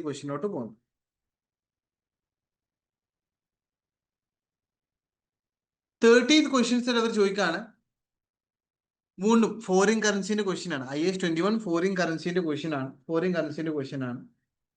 ഇത് ശരിക്കും പറഞ്ഞാൽ വളരെ സിമ്പിൾ ക്വസ്റ്റ്യൻസ് വായിച്ചു പോയൊക്കെ. നമ്മളൊരു ബിൽഡിംഗ് പർച്ചേസ് ചെയ്ത് ഫോറിൻ കറൻസിയിൽ ബിൽഡിംഗ് പർച്ചേസ് ചെയ്തിട്ട് building was classified as investment property and Freddie company adopts IAS 40 fair value model. So fair investment property ആണെന്നുള്ളതും നമ്മൾ fair value model ചൂസ് ചെയ്യുന്നു പറയുന്നുണ്ട്. Since the building was purchased, its fair values increased and exchange gain has arisen. So ഇതെന്താണ്, ഒരു exchange ഗെയിനും വന്നിട്ടുണ്ട്. ഇതെന്തും എവിടെയാണ് കാണിക്കേണ്ടതാണ് ചോദ്യം. First, fair value മോഡലിൽ എന്ത് ഗെയിന് വന്നാലും P&L ആണ് കാണിക്കുക.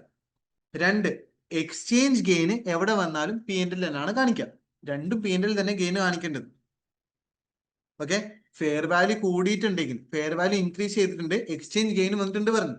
ഫെയർ വാല്യൂ മെത്തേഡിൽ ഫെയർ വാല്യൂ ഗെയിൻ വന്നാൽ P&L, എക്സ്ചേഞ്ച് ഗെയിൻ നമ്മൾ എപ്പോഴും P&L തന്നെയാണ് കാണിക്കുക. എക്സ്ചേഞ്ച് റേറ്റിന്റെ പോയിന്റിൽ ഗെയിൻ ഉണ്ടായ P&L കാണിക്കുക. സോ രണ്ടും P&L തന്നെയാണ്. Simple answer. ഓക്കെ, ഇതിങ്ങി കോസ്റ്റ് മോഡൽ, റീവാലുവേഷൻ മോഡലൊക്കെ ആണെങ്കിൽ വേറെ വരും. പക്ഷെ നമുക്ക് ഇൻവെസ്റ്റ്മെന്റ് പ്രോപ്പർട്ടിയിൽ ഏതേ ഉള്ളൂ, കോസ്റ്റ് മോഡലും ഫെയർ വാല്യൂ മോഡലും. ഫെയർ വാല്യൂ മോഡൽ എങ്ങനെയാണ് ഗെയിൻ P&L ആണ് കാണിക്കുക.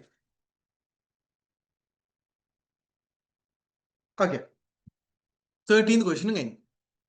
14th ക്വസ്റ്റ്യനിലോട്ട് പോകുന്നുണ്ട്. ഇതും അഗൈൻ ഐ ഡോണ്ട് തിങ്ക് എനിക്ക് ഈ എക്സാം ഇത്ര എളുപ്പാക്കിയതാണോ അത് എനിക്ക് തോന്നുന്നതാണോ അറിയില്ല. Very simple questions. ഇവിടെ വരാണ് നമ്മൾ ഈ ഒരു ടീ കമ്പനി ഒരു ബ്രാൻഡ് ഉണ്ടാക്കിയിട്ടുണ്ട്.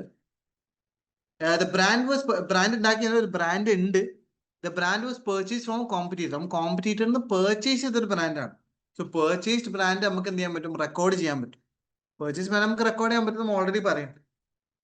T management believes that the brand will contribute to net cash of the entity indefinitely. So basically, ഇതിന്റെ ലൈഫ് ഇൻഡെഫിനിറ്റ് ആണ്.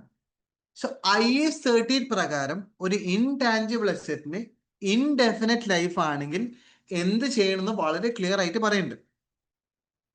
വീണ്ടും പറയാണ്, IAS 38 ഒരു ഇൻടാഞ്ചിബിൾ അസറ്റിന് ഇൻഡെഫിനിറ്റ് ലൈഫ് ആണെങ്കിൽ എന്താ ചെയ്യേണ്ടതെന്ന് പറയുന്നുണ്ട്.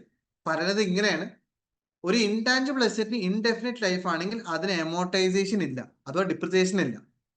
2, എല്ലാ വർഷവും അതിന് ഇമ്പയർമെന്റ് ഉണ്ടോ ഇല്ലേ എന്നുള്ളത് ടെസ്റ്റ് ചെയ്യണം. എല്ലാ വർഷം ഇമ്പയർമെന്റ് ഉണ്ടോ ഇല്ലേ എന്നുള്ളത് ടെസ്റ്റ് ചെയ്യണം. ആൻസർ വരുന്നത് ഡി നോക്കും.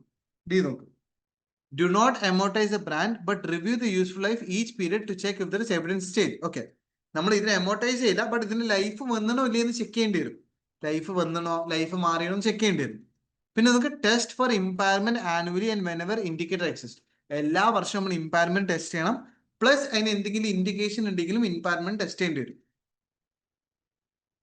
സോ ഇത് ഡയറക്റ്റ് ക്വസ്റ്റ്യൻ വീണ്ടും IAS 38 ഇൻഡെഫിനിറ്റ് ലൈഫ് ആണെങ്കിൽ നമ്മൾ എന്ത് ചെയ്യുന്നതാണ്.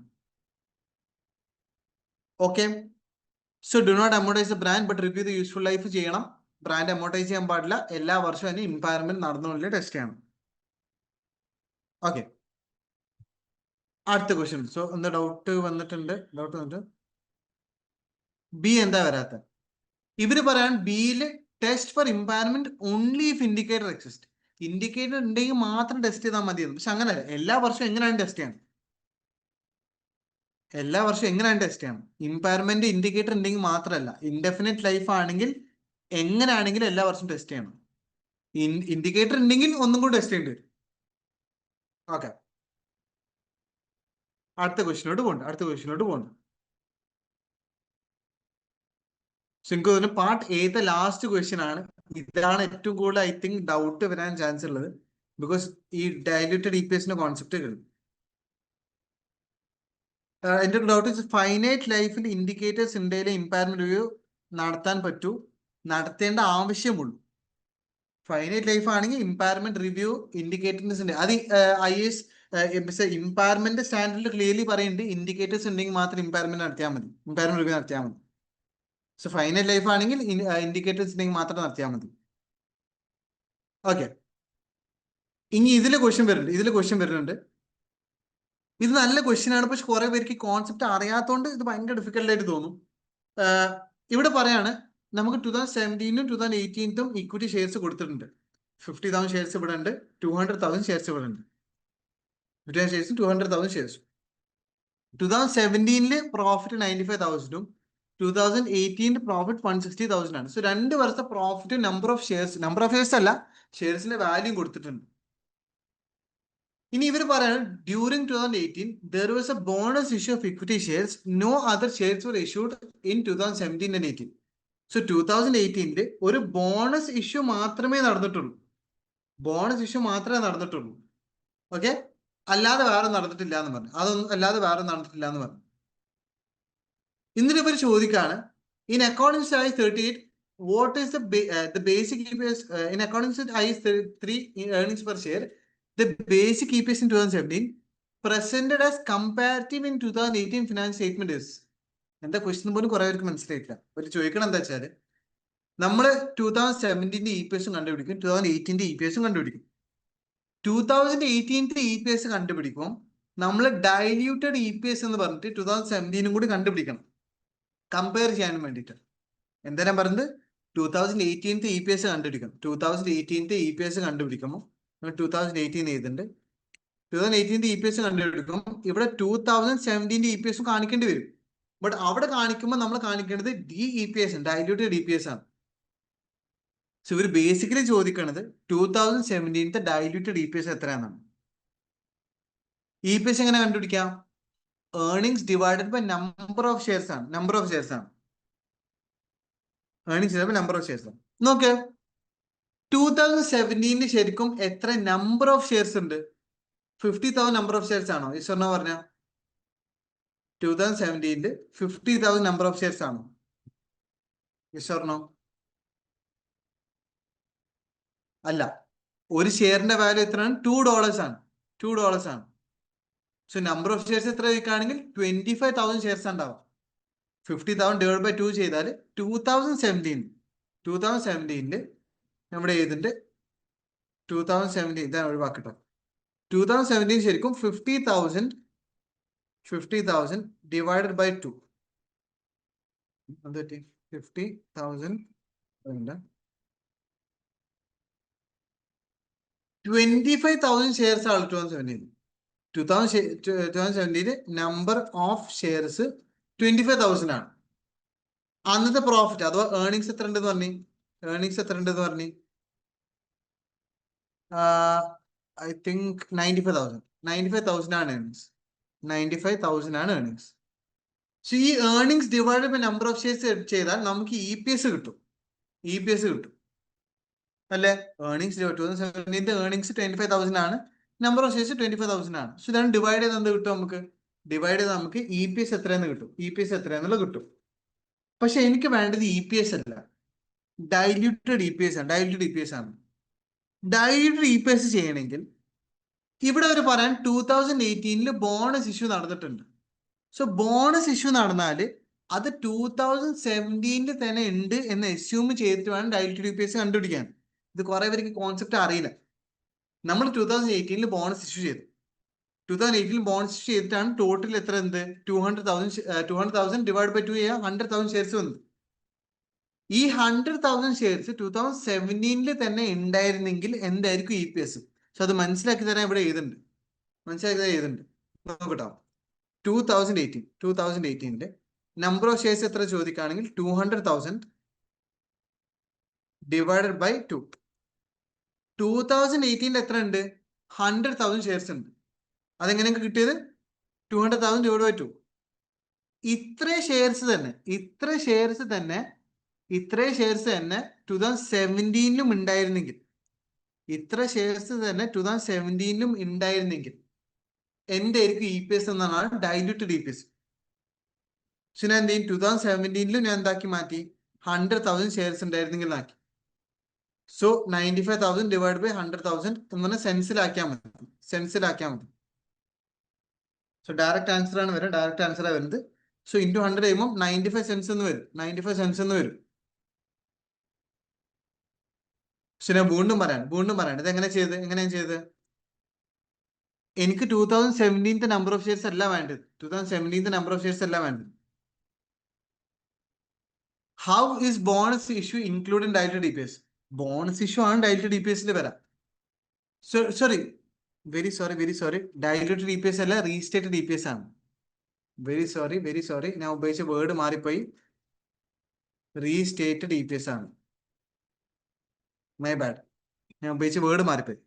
Restate DPS, direct DPS obviously convertible ലോൺസും ഓപ്ഷൻസ് വരുമ്പോൾ ഡയറക്റ്റഡ്. നമ്മൾ റീസ്റ്റേറ്റ് DPS കണ്ടുപിടിക്കണം. സോ റീസ്റ്റേറ്റ് DPS ആണെങ്കിൽ ഇതേപോലെ ബോണസ് ഇഷ്യൂ ഉണ്ടെങ്കിൽ അത് ആദ്യം മുതലേ ഉണ്ടായിരുന്നു അസ്യൂം ചെയ്യണം. അത് 2017 ഉണ്ടായിരുന്നെങ്കിൽ അവിടെയും 100,000 ഷെയർസ് വരുമായിരുന്നു. അങ്ങനെയാണെങ്കിൽ അവിടുത്തെ EPS വരാം 95,000 ഡിവൈഡ് ബൈ 100 എന്ന് പറഞ്ഞിട്ട് 95 സെൻസ് ആണ് വരാം. ഇത് ക്ലിയർ ആണോ അല്ലേ പറഞ്ഞെല്ലാരും? ഇത് ക്ലിയർ ആണല്ലേ എല്ലാവരും പറയണം. ഈ ഒരു മൊത്തം ക്വസ്റ്റ്യൻസിൽ ഇത് മാത്രമാണ് കുറെ പേർക്ക് പഠിക്കാത്ത അല്ലെങ്കിൽ റിവൈസ് ചെയ്യാത്ത കോൺസെപ്റ്റ്. ഇത് ക്ലിയർ ആണോ അല്ലേ പറഞ്ഞ? Yes or no? ഞാൻ ചെയ്ത് വളരെ സിമ്പിളാ. 2018 എത്ര ഷെയർസ് ഉണ്ട് നോക്കി. ഇത്ര തന്നെ ഷെയർസ് 2017 ഉണ്ടായിരുന്നെങ്കിൽ അന്നത്തെ EPS എത്ര കണ്ടുപിടിച്ചു. 2018 എത്ര നമ്പർ ഓഫ് ഷെയർസ് ഉണ്ട് നോക്കി. ഇത്ര തന്നെ ഷെയർസ് 2017 ഉണ്ടായിരുന്നെങ്കിൽ എത്ര EPS എന്ന് കണ്ടുപിടിച്ചു. അത്രേ ഉള്ളൂ, റീസ്റ്റേറ്റഡ്. കാരണം ഇവിടെ ബോണസ് ഇഷ്യൂ മാത്രമല്ലേ. സോ ഈ ഫുൾ ബോണസ് ഇഷ്യൂ 2017 ഉണ്ടായിരുന്നെങ്കിൽ അവിടെയും 100,000 നമ്പർ ഓഫ് ഷെയർസ് ഉണ്ടാവുമായിരുന്നു. സോ വീണ്ടും റീസ്റ്റേറ്റ് DPS അറിയാത്തവരുണ്ടെങ്കിൽ നിങ്ങളൊക്കെ അത് ഒരു ഫോർമുല വെച്ചിട്ട് നമ്മള് ഒരു റെസിപ്രോക്കൽ എന്നൊക്കെ പറഞ്ഞൊരു കോൺസെപ്റ്റാണ് പഠിക്കല്.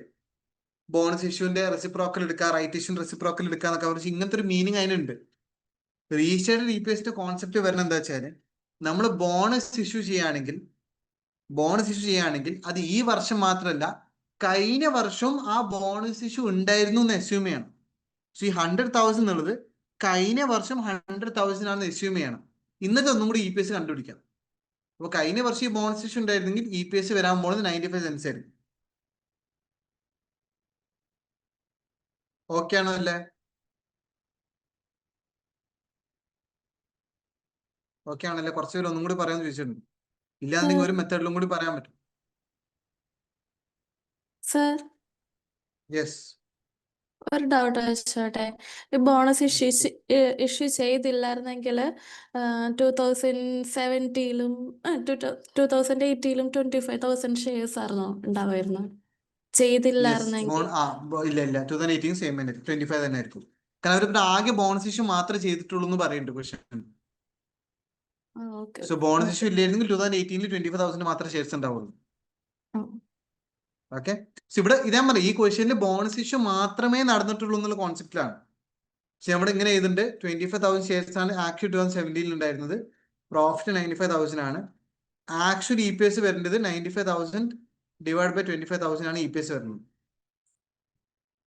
പക്ഷെ റീസ്റ്റേറ്റ് EPS ആണെങ്കിൽ 25 എന്നുള്ള 100,000 ആക്കി മാറ്റിയാൽ മതി. ബിക്കോസ് ഇത് തന്നെയാണ് ഇവിടെ അസ്യൂം ചെയ്തത്. ഓക്കെ, ബാക്കിയുള്ളവരൊക്കെ യെസ് എന്ന് പറഞ്ഞിട്ടുണ്ട്. ക്ലിയർ ആയി എന്ന് വിചാരിക്കും. ഓക്കെ, സോ അങ്ങനെയാണെങ്കിൽ നമ്മൾ ഫസ്റ്റ് 15 ക്വസ്റ്റ്യൻസ് കഴിഞ്ഞു. What is the other method? ഏത് അതർ മെത്തേഡാണ് ഉദ്ദേശിച്ചത്? എന്തിന് അതർ മെത്തേഡാണ്? ഈ ഞാൻ പറഞ്ഞ റെസിപ്രോക്കൽ വെച്ച് കണ്ടുപിടിക്കുന്ന കോൺസെപ്റ്റ് ആണോ? അത് ഇതിൽ ഉപയോഗിക്കാൻ പറ്റില്ല. അത് നമ്മൾ ഫ്രാക്ഷൻസ് ചെയ്യുമ്പോൾ വെയിറ്റഡ് ആവറേജ് കണ്ടുപിടിക്കുകയും ചെയ്യുന്ന മെത്തേഡാണ്. അത് ഇതിലല്ല. അത് weighted average number of shares കണ്ടുപിടിക്കുമ്പോൾ നമ്മൾ ഇത് റെസിപ്രോക്കൽ എടുക്കും. ബോണസ് ഇഷ്യൂ, റൈറ്റ് ഇഷ്യൂ, അത് പിന്നെ ഓപ്പോസിറ്റ് ആക്കിയിട്ട് റീസ്റ്റേറ്റ് ചെയ്യാൻ പറ്റും. ഓക്കെ, നമ്മൾ എന്ത് ചെയ്ത് പാർട്ട് എ കഴിഞ്ഞിട്ടുണ്ട്. ഇത് വേഗം സെറ്റ് ആണെങ്കിൽ സെറ്റ് നടിച്ച എല്ലാരും പറയട്ടെ. കുറച്ച് പേരുണ്ട്. സെറ്റ് നടിച്ചാലേ നമുക്ക് അടുത്ത കണ്ടു ചെയ്യാൻ പറ്റും. സെറ്റാണ്. ഓക്കെ. സോ ഇവിടെ നമ്മൾ ചെയ്യാൻ പോകുന്നത് വെച്ചാല് ഇന്നത്തെ മാരത്തോൺ ഇവിടെ എൻഡ് ചെയ്യാണ്. ബിക്കോസ് എന്റെ ത്രോട്ടിന് ചെറിയ പ്രശ്നം ഉണ്ടായതുകൊണ്ട് I don't think I will be able to complete this whole thing. Already sound പോണ കുറച്ച് ഇഷ്യൂ ഉണ്ട്. സോ ഇതിന്റെ പാർട്ട് ബി നാളെ ഡിസ്കസ് ചെയ്യും. സോ നാളെ പാർട്ട് ബി ഡിസ്കസ് ചെയ്യും. പിന്നെ പാർട്ട് സിന്റെ 2 ദിവസം ഉണ്ടാവും. So will do it in 4 days. 27, 28, 29, 27 ആണ് ഇന്ന്. 28, 29, 30, 31 ഉണ്ടാവും. ഓക്കെ, പാർട്ട് ബി നാളെ ഡിസ്കസ് ചെയ്യും. സോ ചെറിയ സെഷൻസ് ആയിട്ട് നമുക്ക് ഇതിങ്ങനെ കണ്ടിന്യൂ ചെയ്ത് പോകാം. 4 days തീർക്കാം. Is that fine? ഒരു ഓക്കെ അടിച്ച ഫൈൻ ആണെങ്കിൽ ഓക്കെ.